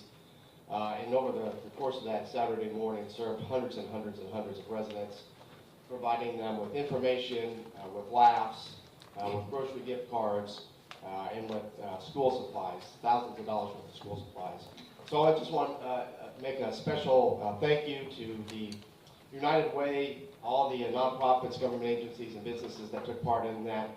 Special thanks to Florida Blue, Okaloosa Gas, Publix, FPL, Chelco, and Step One, who were the primary financial contributors to the grocery cards and the school supplies. So big thanks to them. Number two, I also want to thank, again, Florida Power and Light and Bernard Johnson in particular. Council, as you're aware, every year we go out and get community development block grants. This year we had enough money to tear down and completely rebuild 2 homes and do extensive remodeling of 2 other homes for very low-income families here in Niceville. We're at the very end of that. 3 of the homes are done. 1 of them is almost done. But what we came across was due to some codes and stuff, they had to upgrade the power. Florida Power and Light did. It was $2,800, and we are at the end of our budget, and we weren't going to be able to cover that. So I reached out to Bernard Johnson, the Florida Power and Light, and said, hey, can we work together and figure this out? He talked to his team, called me back a couple days later and said, hey, the cost is covered. And so I want to give a special thanks to Bernard Johnson and Florida Power and Light for helping out this family so that they can move into a completely remodeled home now. Please do not forget, and for the benefit of the residents, the first budget workshop is on August 20th, so it's next Tuesday at 6 p.m. right here in the council chambers, where we will be discussing the general fund. Veterans Day Parade, November 9th. It is out there online now on our websites and social media for people, individuals, organizations, charities, whatever. You can sign up and be a part of the Veterans Day Parade. So please go out and do that. Finally, where's my shiny pennies back there? So Ernie, Colton, and Philip, you don't need to come forward. Just stand up if you would, please. So Jonathan isn't here tonight, and so I'm going to recognize these gentlemen. Jonathan's not here because his son's been in the hospital the last couple of days, but he is home now, resting comfortably. But several weeks ago, Val P called us in distress because the sewer main line had broke, and they did not have the ability to fix it. And so they called out our team of Jedis. And so I show up on scene at 8:30 at night, and there's Niceville equipment, materials, supplies, and men everywhere. Two of the three guys standing right there were in the hole, in raw sewage, happy as a pig, and you know what. Just getting after it. I mean, no pun intended, right? Just getting after it. And so I'm watching these guys work. They're just having a ball, despite the fact that one of them is 7'6" and was wearing shorts and standing in raw sewage up to his thighs. I'm out there, I'm watching these guys work, proud as a dad can be. And ironically, I did very little other than other than be a cheerleader, and I ran a shovel when it was all over to clean up the street. Ironically, I got a little bit of the water on me and ended up in the hospital for 2 days, but these guys were standing in the hole with shorts on, we're fine. But these are Jonathan's shiny pennies that keep the city running, keep Val P running when necessary. They are outstanding teammates, outstanding members of this community. And so, gentlemen, again, thank you for everything you do.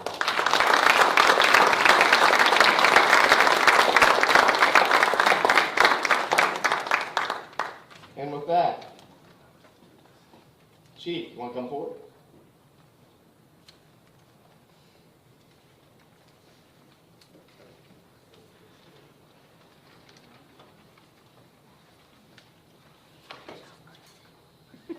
Good evening, Council. July was a pretty busy month. I'm going to go over some things with you. During the month, we had responded to 2,099 calls for service. There were 43 traffic crashes. 85 vehicles were involved, and no pedestrians this month. We issued 161 traffic citations, and we gave 149 traffic warnings. There were 6 misdemeanors and 2 felony arrests, and 2 DUIs, and a third one. Once the toxicology comes back, we're going to have a third one. The misdemeanors were for trespassing, resisting arrest, battery, larceny ×2, and drug possession. The felonies were for aggravated battery and larceny, grand theft from Walmart. A juvenile decided to take $850 worth of stuff. The DUIs were at 20th and 80, 23-year-old male, and 20th and 85, a 39-year-old female. We had our first 2 PD self-defense classes held right here. A lot of blood, sweat, and tears, mostly mine. It was very well received, and they're going to continue to do them on our community policing. We're advertising for anybody that wants us. We will come to them, or they can come to us. We just request a minimum of about 5 people. I want to recognize one of our sergeants, Sergeant Phil Rich, got an award from the Florida Law Enforcement Liaison Program for the 2024 Click It or Ticket national campaign. He was one of the highest writing tickets for that campaign. And with that said, I also want to bring up my shiny new captain, Kearns.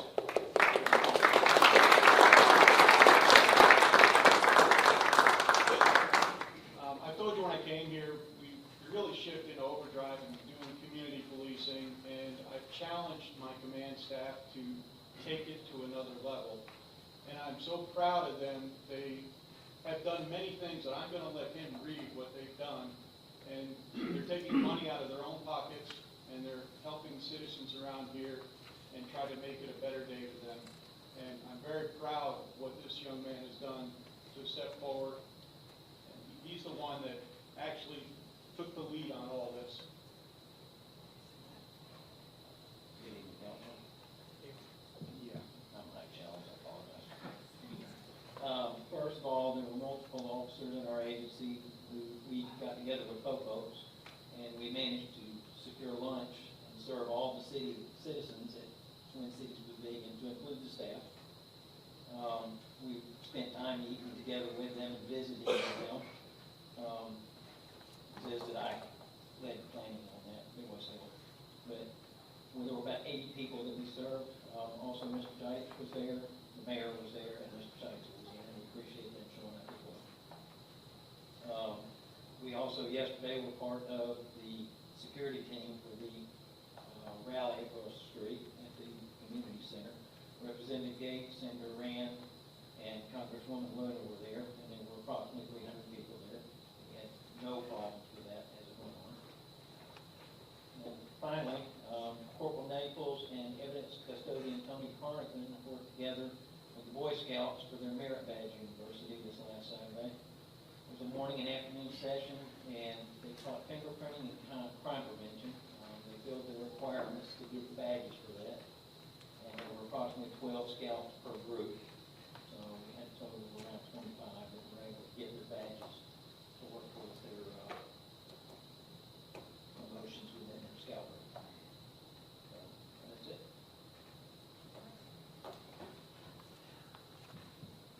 They are also taking on another next level. They're looking to start like a 5K police memorial so they can raise money to help give out scholarships and help people in need around here. So they're going to be coming to you in the near future to ask you to participate, to ask the citizens to participate, all in the give back. They're very humble, and like I said, most of the time they're taking everything out of their own pockets to do anything. That's why we're hoping we can start something where we can get people to just contribute and all for charity for the people of Niceville that actually need it. With that said, this is my last night with you all. I just want to thank you for allowing me to be a very small, maybe a comma in the book of Niceville. You have a wonderful city, and trust me, you have a very, very good police department. They're growing. They need your support. The training is coming that they've lacked. But they're moving in the direction that I can go back to Tampa, sleep at night knowing that they are a much better police department now than before, and they're moving in a great, great momentum to be the best around here. Thank you, Chief.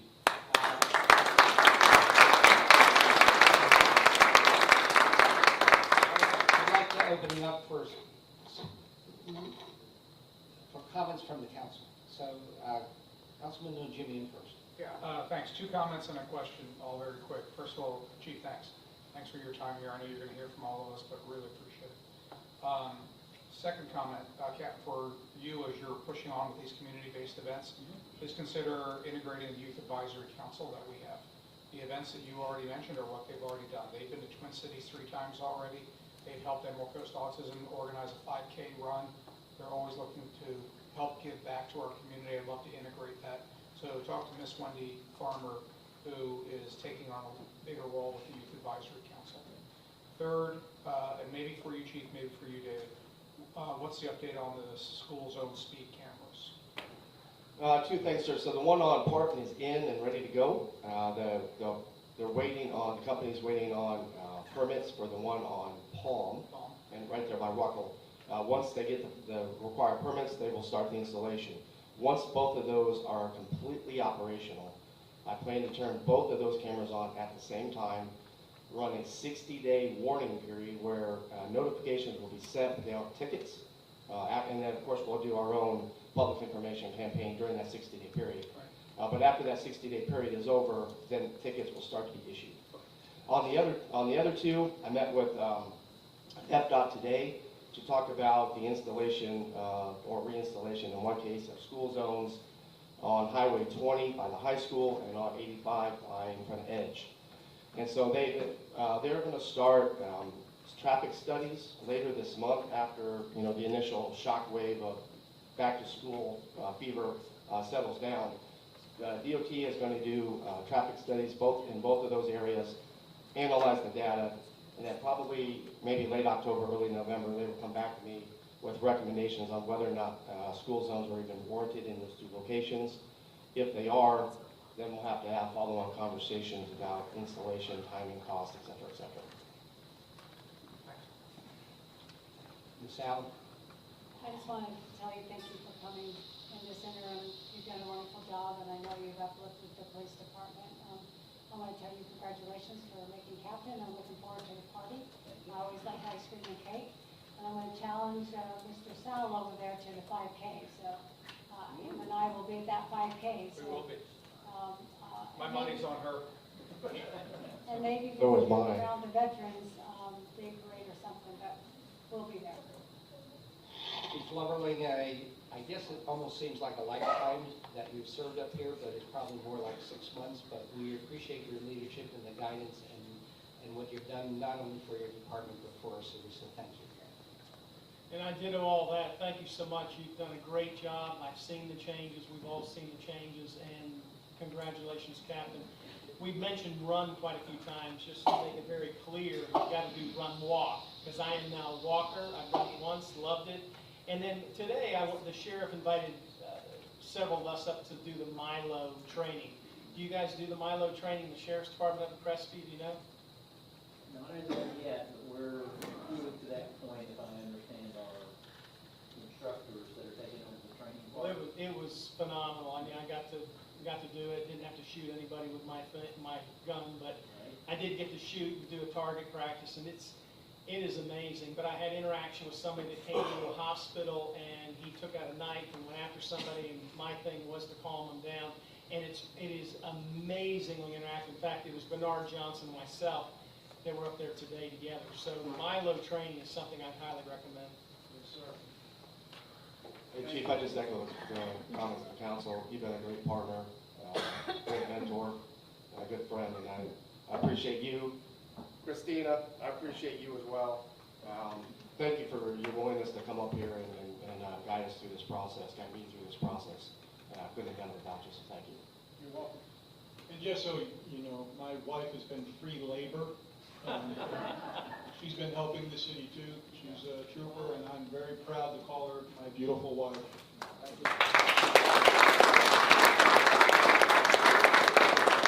All right, Chief Mayville, are you still back there sleeping, or? I'd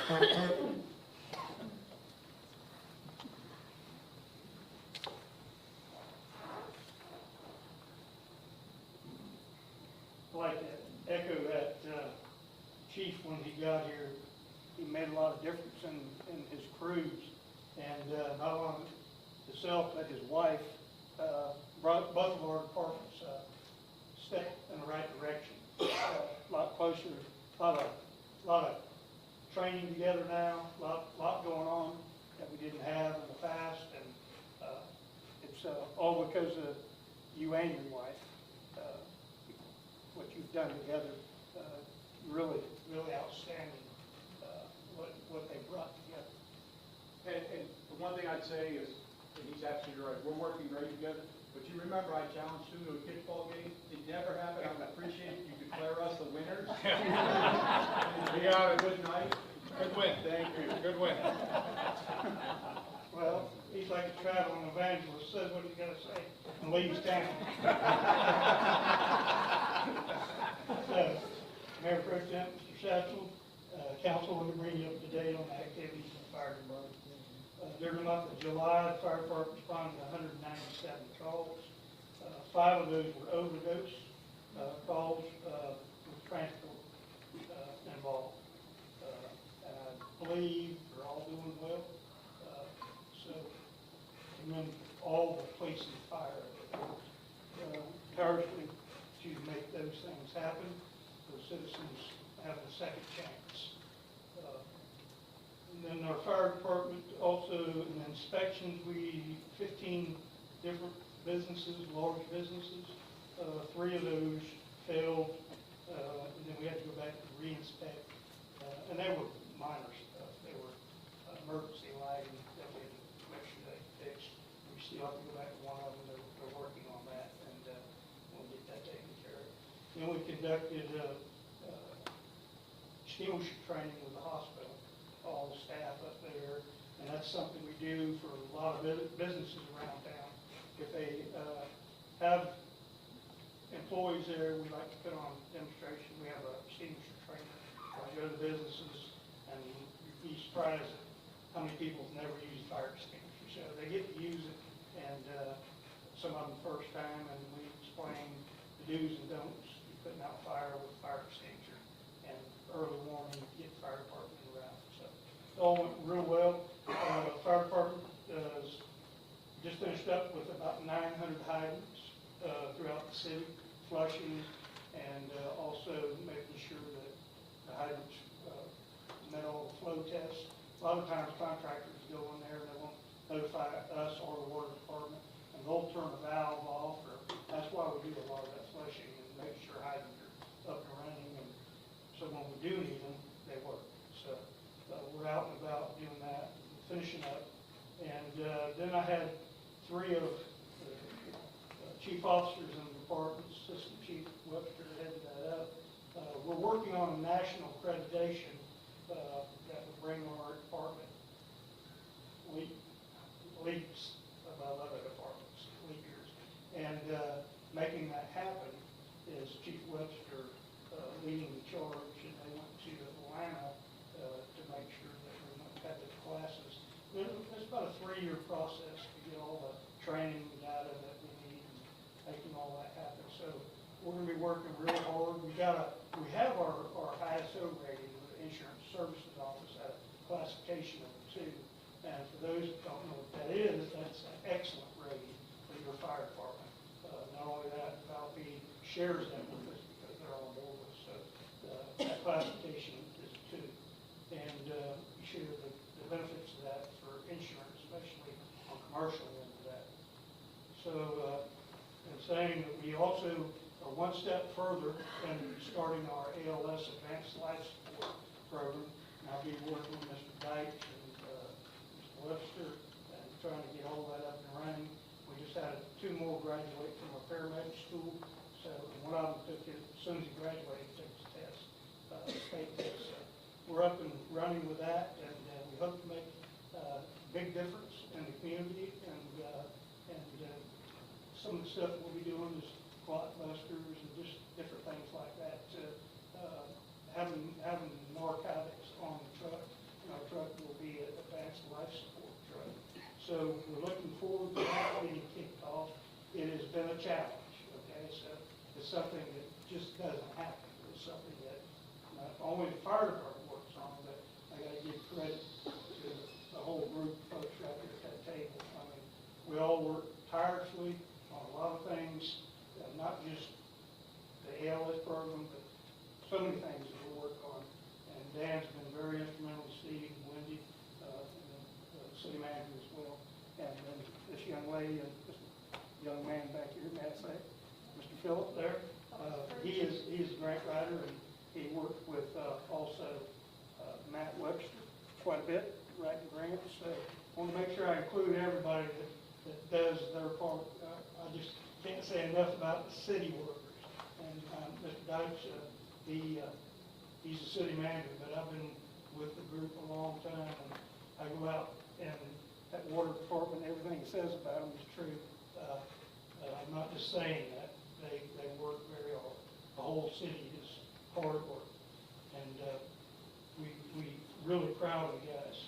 But July 4th, we had, not only did we have our fire department on the boat, we had first time the police department on the boat with us, so we had law enforcement in the middle of the bay with us as well. So it was a step in the right direction. So crew members also participated in send-off tradition stuff. You know, we always win it around here with youth sports. So the Little League, wow, can't say enough about them. They went to state and they played down there, and they played a few games, and Tampa was too much for them. So bigger city, but I will say that that's a big deal for you to end up in state in Little League. And my granddaughter was one of those, so I was very proud of her. So then we also had the cross country team. We had to send off for state, and I think they did very well, didn't they? Cross country. And then we had also crew members training on advanced airway and tubing and different things on patients. And we also had extrication classes and training and continuing education and then training at the tower at the college. Anything from the council? Nothing for that? Thank you, Chief. Okay, Mr. Sir, that's all I have. That's all you have? Other business, we have the planning commission appointments, is that right, Mr. Doucette? Can you say it? Yes. Yes, okay. So, in your booklet, there is a listing of who has to appoint or reappoint your member representing you on your planning commission. And Mr. Mayor Hinkle had already said his are good, and the other Mr. Najimian. Yeah, I confirm mine's going to do another term. Another term, and Miss Alley. I think so, yep. Okay. And Mr. Stauffer. Same. Okay. So, Mr. Bissette, it looks like the listing of planning commission members are good as printed. Thank you. Okay, we do have a briefing scheduled by Johnson Control, is that correct? Do we need a motion for reappointment? Oh, thank you. Okay, so we need a motion and a second to reappoint the members, the expiring members and continuing members on the planning commission. So I'll make a motion that we reappoint those that have been serving and they continue to serve on the planning commission. Second. Second, okay. All in favor? Aye.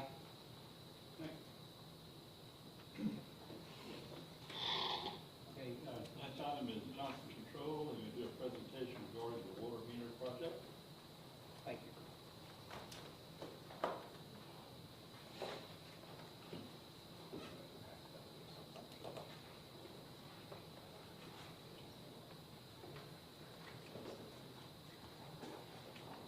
Thanks.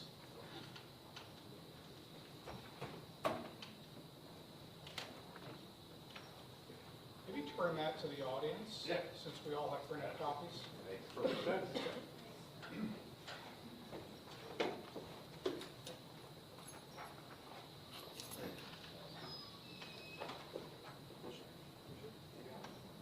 We wouldn't want anybody to miss a water meter.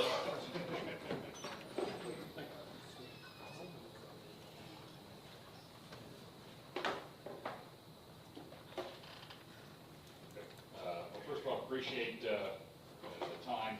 Adam King, account manager with Johnson Controls, my colleague, Jonathan Gunn, is with me here. He's our water meter, one of our two water meter engineers, and has been working hand in hand with myself and city staff on this project.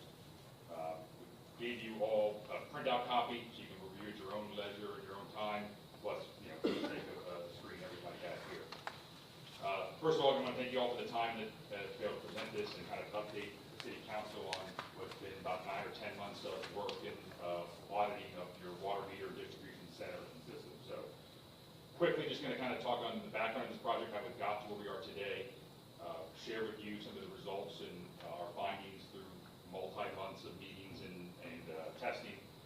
And then really bring forward 2 projects for your consideration on action items, next meeting, et cetera, going forward, and the financial impact of these 2 projects to the city.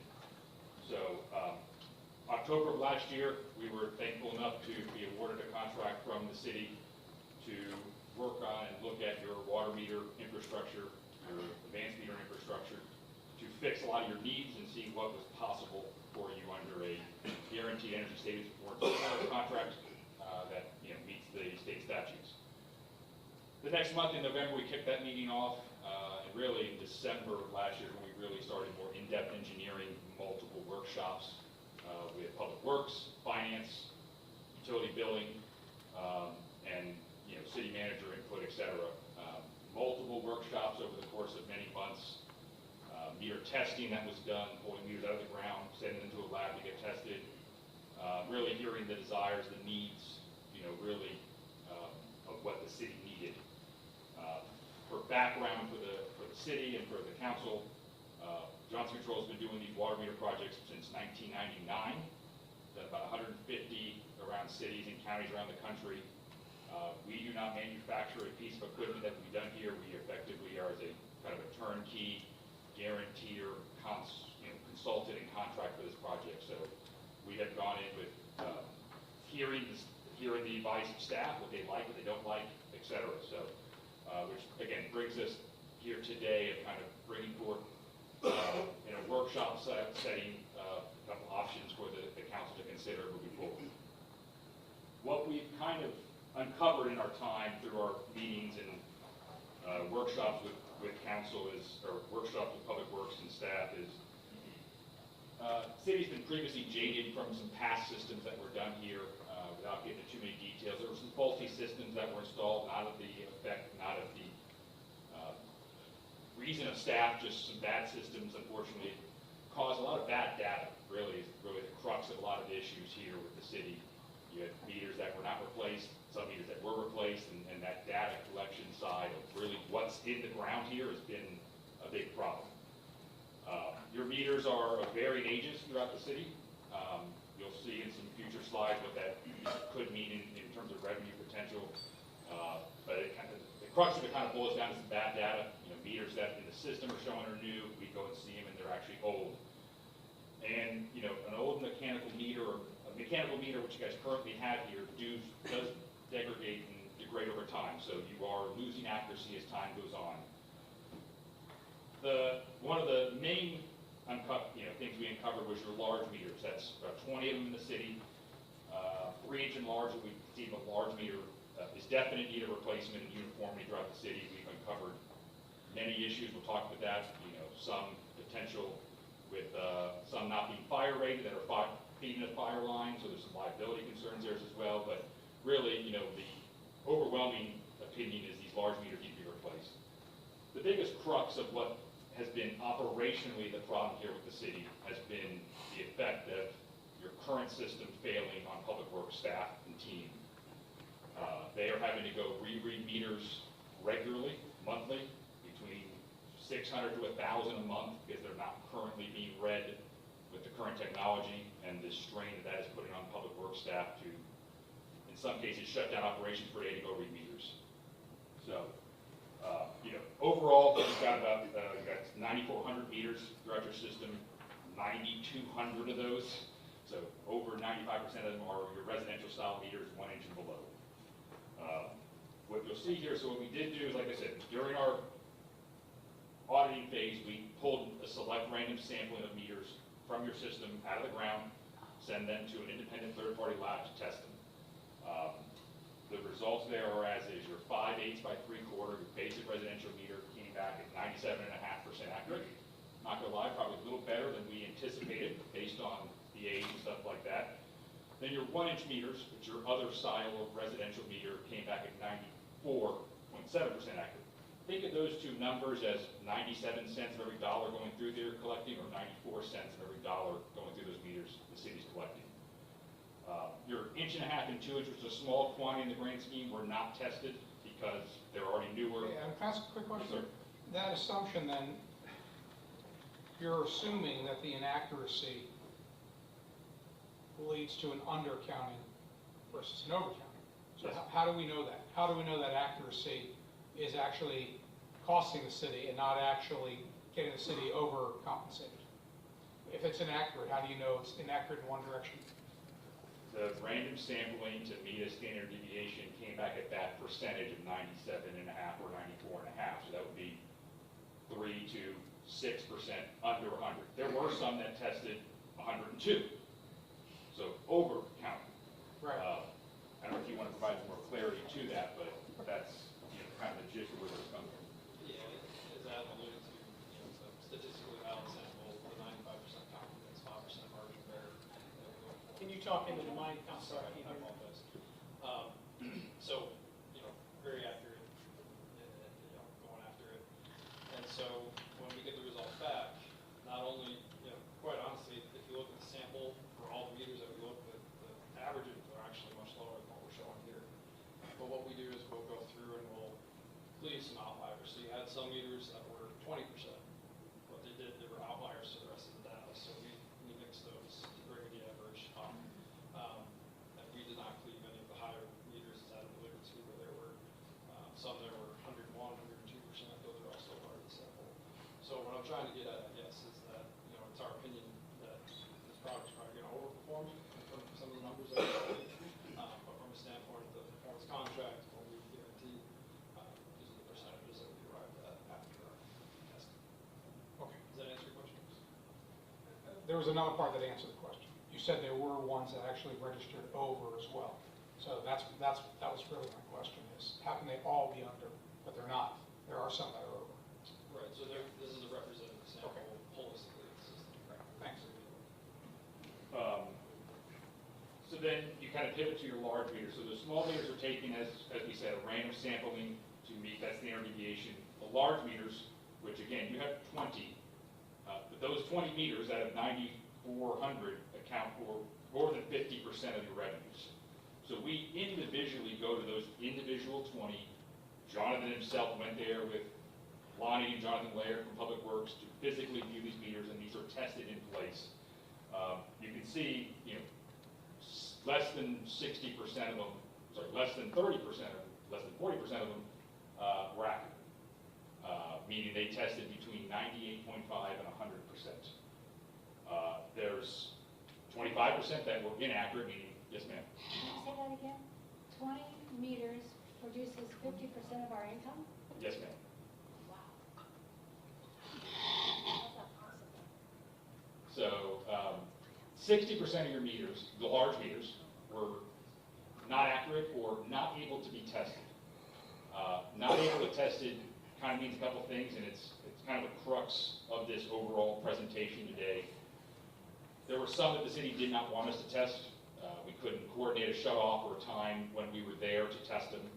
There was one property like that, but there was multiple due to the existing pit or situation that they could not be tested while we were there. For example, an inlet or an outlet was not able to be sealed to be able to test the meter. A backflow preventer was not working.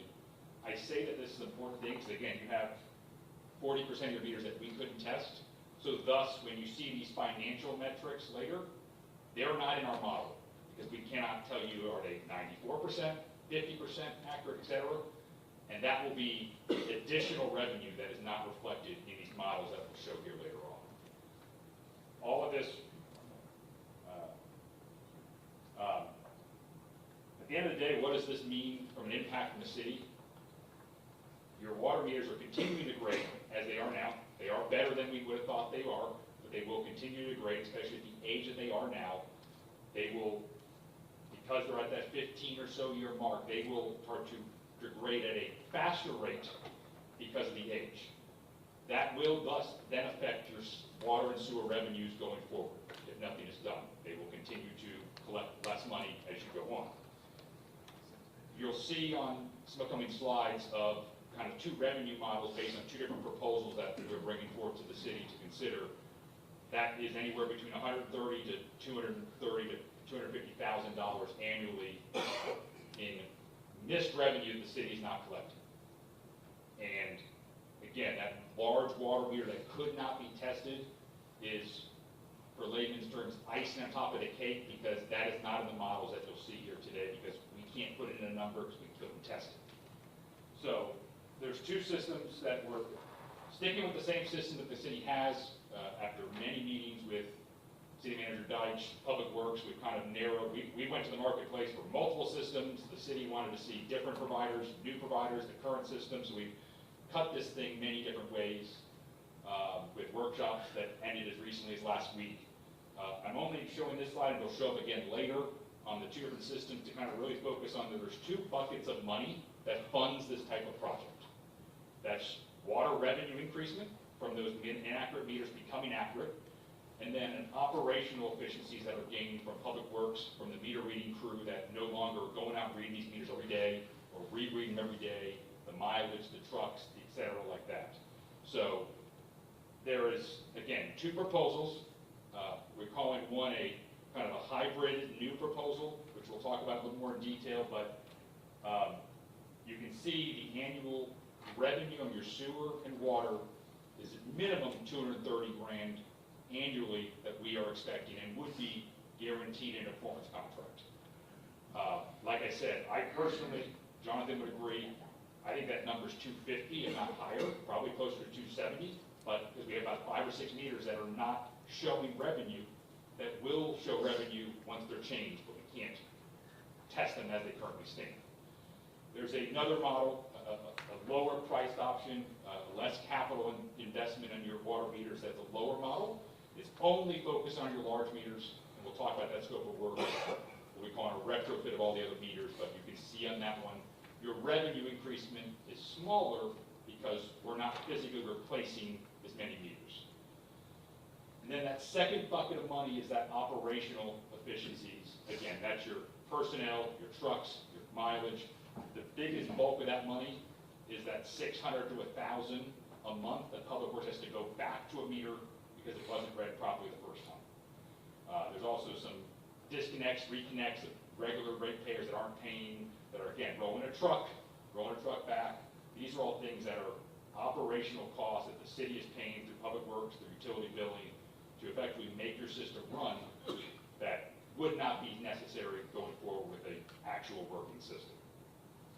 So, kind of again, back to the two different systems and kind of what we're bringing to your, for action and thought, expecting further conversations now, later, as the weeks go on, is again, there's two different systems that are being proposed, same manufacturer, same system.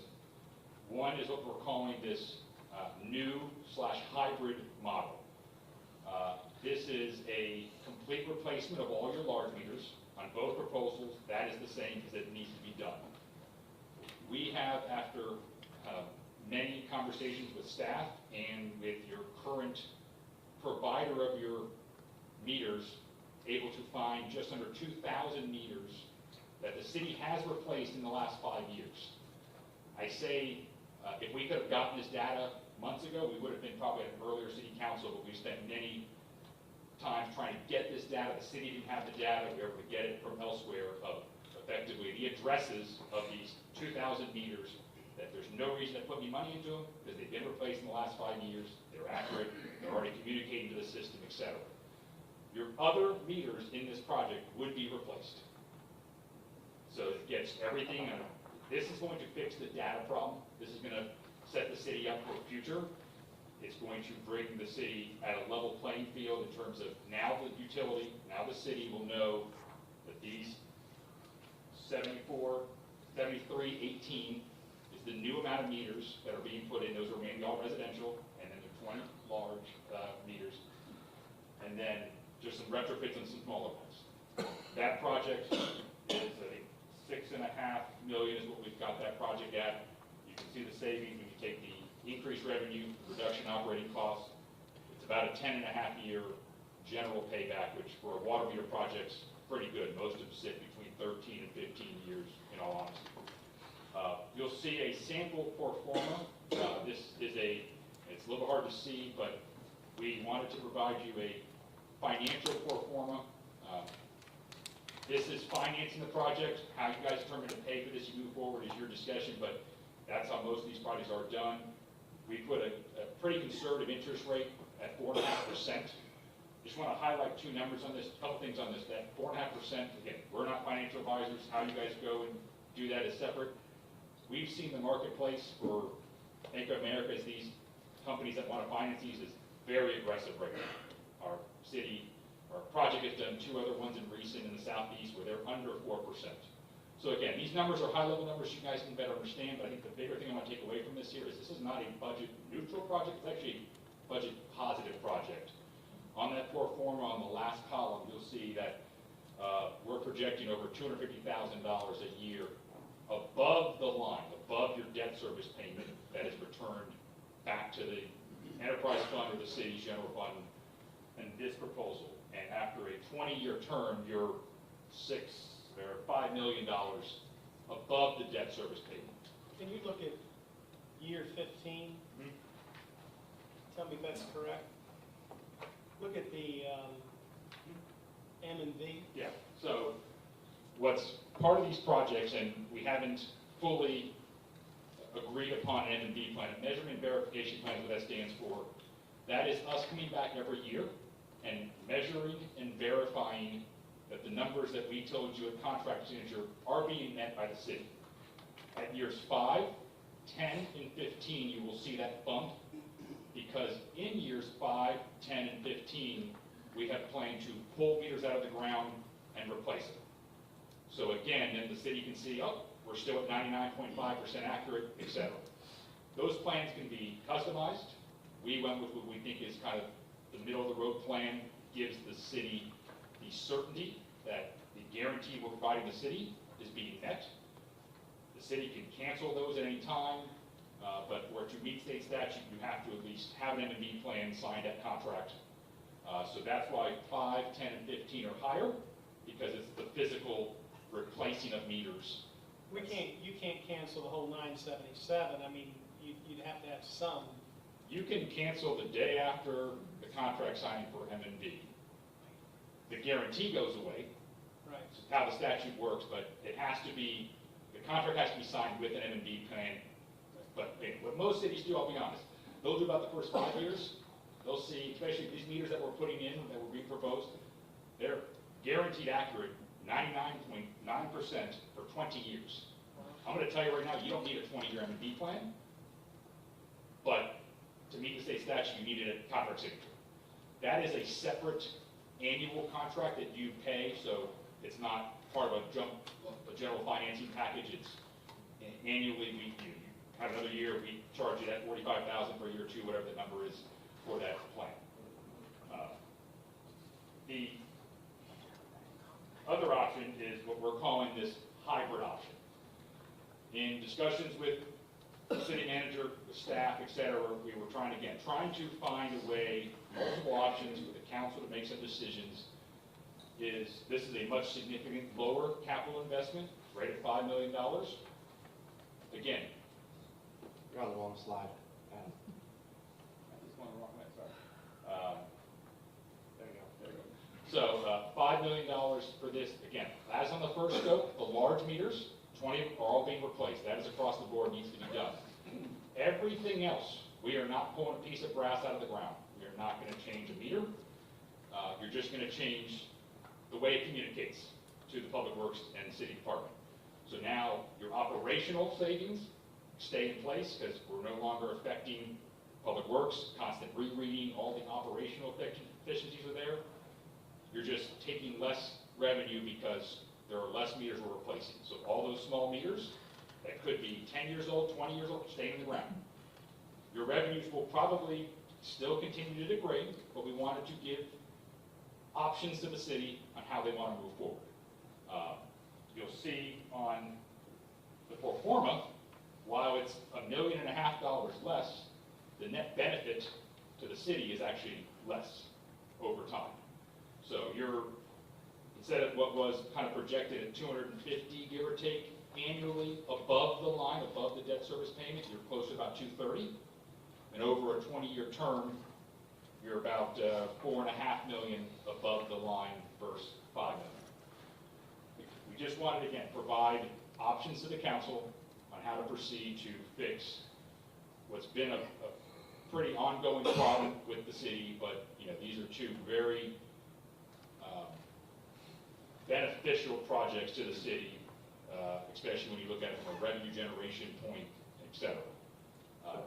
I think it's a point of the obvious, but I'll state it anyway.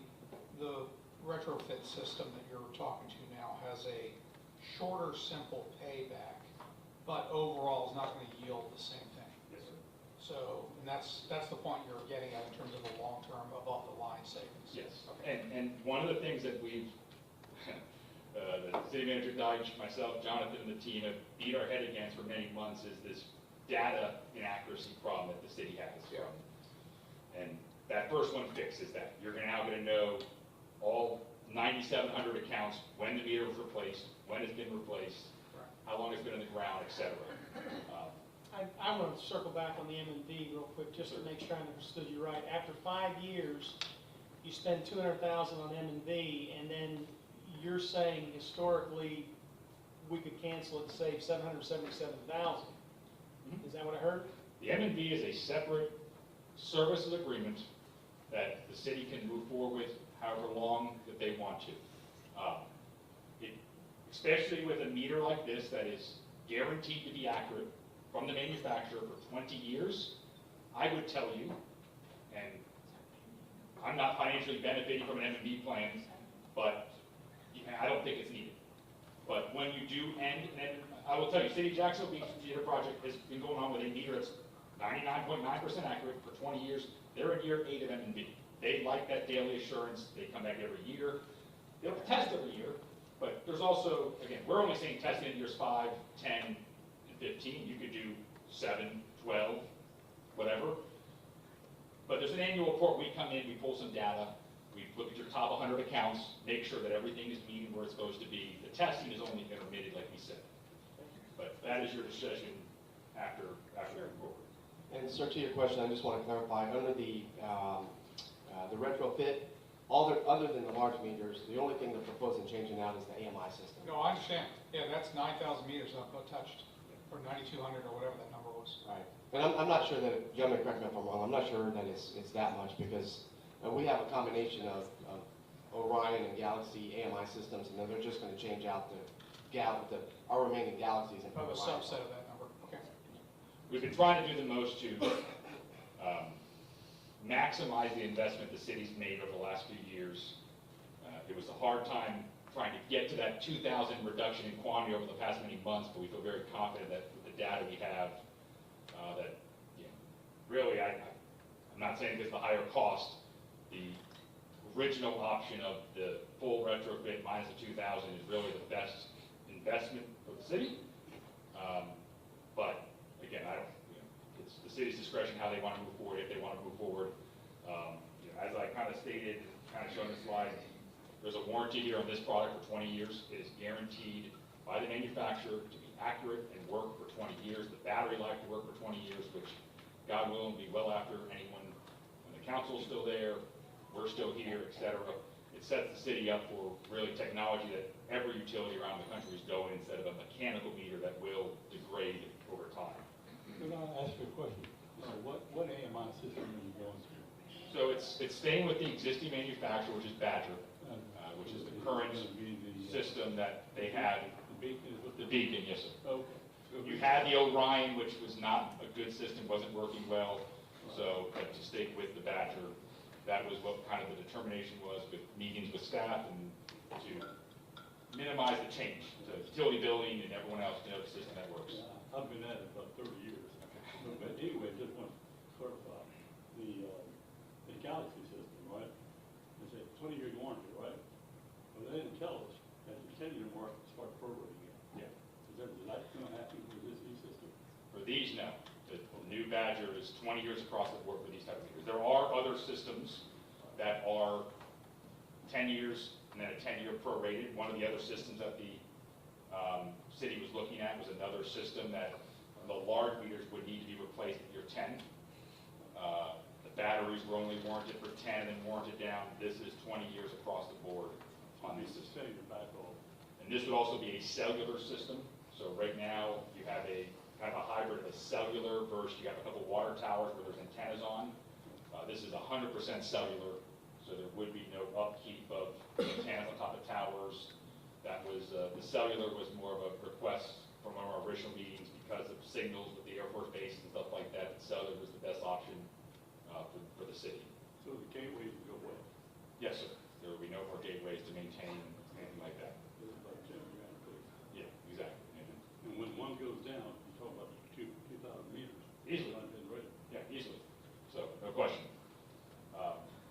One of the last slides I'll leave you with is just to kind of, for those that not fully initiated on kind of how a lot of these projects are third-party finance. I know where the city stands in terms of third-party financing and not going outside lending, but just to kind of at least make the council aware of how most cities do kind of finance these projects independently of other budgets, really through a bond or what we call a tax-exempt lease purchase, that middle row. That's the most common one. That's the one where, the city would run a separate financing RFP, go to the banks, they'd come back with competitive numbers. They love these types of projects because, again, we're financially backing the guarantee and the performance of the system. And that's where there's a big appetite, especially right now in this marketplace. We're seeing really significant decrease in interest rates from what we've seen in other projects. They love these types of projects because they're secure for Bank of America, TD Bank, et cetera. And these TELP loans can be turned around in 3 or 4 weeks. Just again, wanted to leave that as kind of some food for thought for you all, based on our conversations with staff and city management. Really, just to wrap it up, again, wanted to leave these kind of projects in your hands. This was our project, again, kicked off last October. And this meets all the state statutes for energy savings performance contract, which allows us to financially guarantee this system. Gets the city really, if these were struggling to finance 15, 16, 20 years, we'd have a different conversation. These are pretty home run projects, if you ask me, and I would tell you if it wasn't a great project. I'm not, someone who's just gonna kind of sell stuff and be gone. These are partnerships. We've been doing these projects since 1999. Jonathan personally has developed about 20 of these in his, more than that, in 15 years he's been with the company. So, the benefits of these projects, like I said, these prices are a guaranteed maximum price, never to exceed. There's no change orders as part of this methodology, so God forbid if another gigantic supply chain issue hit like it did in 2020, we are responsible for those overage. We've already negotiated material, we've negotiated labor rates with contractors.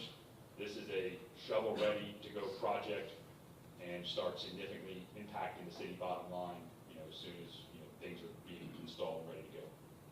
One more question. Yes, sir. On the beacons, we have, we got how many around? Probably half the inventory. But are you gonna replace those if they're working? No. So we got, we look at things that are 5 years or newer is what we are gonna keep. And what has been the biggest slowdown in the development of this project has been trying to figure out, we know there's about 2,000, we've known that for talking with utility building. No one in the city knew where they were, and that was our problem. Is we can't go and say, we're gonna give you a guaranteed maximum price contract to install 2,000 less, but not know where they are in the city. Because the contractors, they're paid to go through them quickly. So we finally, literally as recently as last week, got that data, quickly assembled, met with the city management to kind of understand this and said, this is the better option. The equipment that comes out, if you guys could surplus that and find a way to sell that elsewhere, that's your guys' discretion.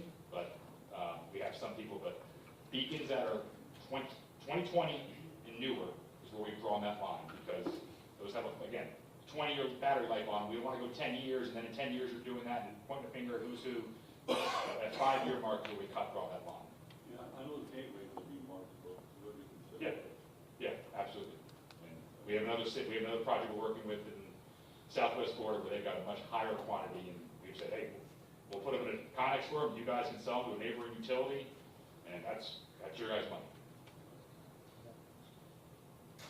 Well, Johnson Control, thank you for giving us the briefing, and any questions from the council?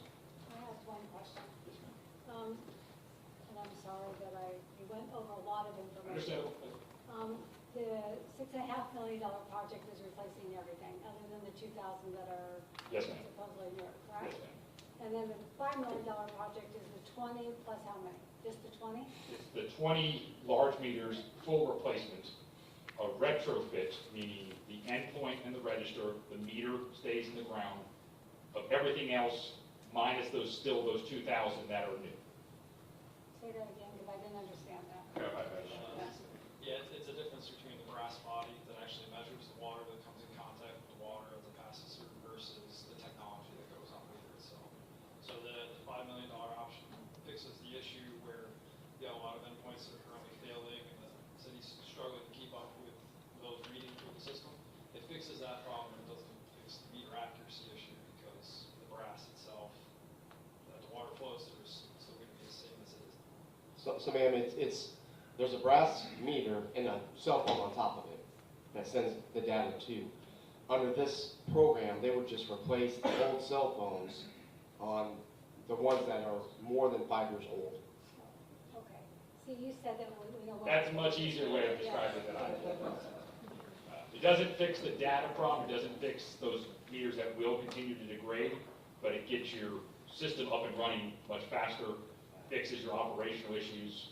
The system can talk, it just is giving us bad information. So it's like talking to an ex-wife. And when you say much faster, what is the difference in time? Make sure that's in the record. I don't know if we ran a new installation time on the retrofit. We expect on the full retrofit project, it's about an 8-month install. That's probably 8 to 9 months is honestly probably still conservative. On the retrofit option, you're still going every meter, but you are going to go through it significantly faster. I don't know if we ran a new time on it, probably be under 7, probably 6 or 7 months. So not a whole lot. It's not a whole lot, but I mean, I could be wrong on that. It's not going to be a huge difference. You're still going every single meter. You're still taking the lid off. You still got to attach it to the meter. Some installers would tell you it's actually perfect just to pull the damn thing out, put a whole new thing in. But so it's not a huge impact on the timeline, but the whole project entirely from, let's just say, we mobilize and start getting material, it's an 8 to 9 month project total. And everything is hand-run to this kind of project, meaning the old data, transfer the new data, put it into your billing system.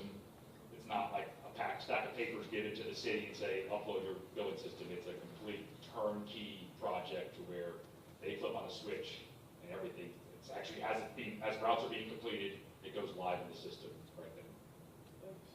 So your people will be doing the installs? We would be overseeing the install. We've got multiple subcontractors that would be actually handling physical labor. No, sir. Yeah.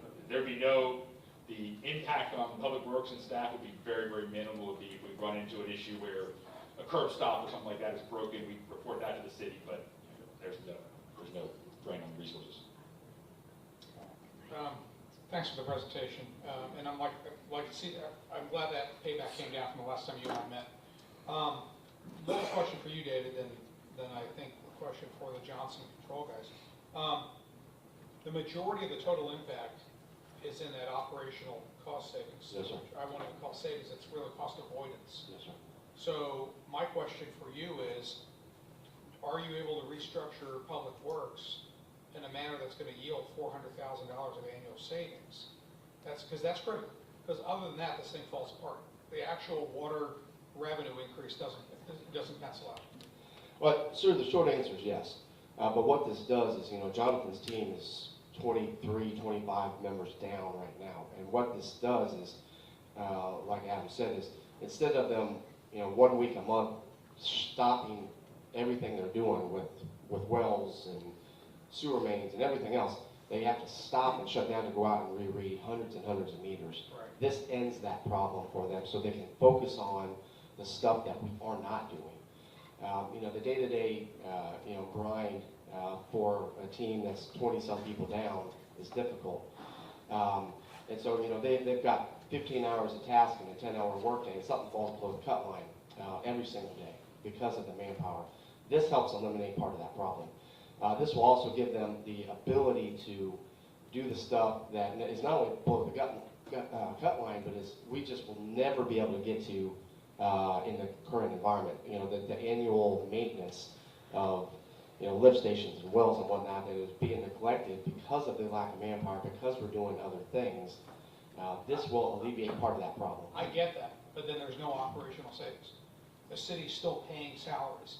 The city's still driving trucks, so you're not generating $392,000 in savings. The only way it works is if, instead of saying we have 22 vacancies, we now have 17 vacancies. Sure. Because we now say we don't need those bodies. So there has to be a relook at our UMD to say we don't need those bodies anymore and actually have a tangible savings. Well, we can certainly look at that. It has to be. Yeah. Or else it's So I get your point. right, you're gonna go do things that we weren't getting to. There's no savings in that. Right. Well, perhaps, but the things we are not doing that will cost us money down the road, which is not part of the operation. That's not part of this calculation? Not part of the calculation. Right. But, you know, we can extend the life of our lift stations and our wells and stuff through regular routine maintenance that isn't currently being done. It's just one example, due to the lack of manpower. My point in all this is 60% of the savings in the $6.5 million option comes from operational, and 75% of the savings in the retrofit comes from operational changes. Yes, sir. So we have to get those right, or none of this matters. Right. And we will certainly look at that. You know, at this point in time, you know, I don't have any intent to downsize that team. I don't think we need to downsize, but I think we need to then be very critical of what our true manpower requirements are. True. Yes, Moving sir. forward. Yes, sir. So, but I'm a fan of the whole energy savings performance. Thanks. Thank you, sir. Okay, coming back, Ms. Johnson Controls, Mr. Jonathan, Mr. Adam, I believe, got this right. Thank you for the briefing. I understand, David, that this is informational briefing, and you will bring it back to the council at a later date?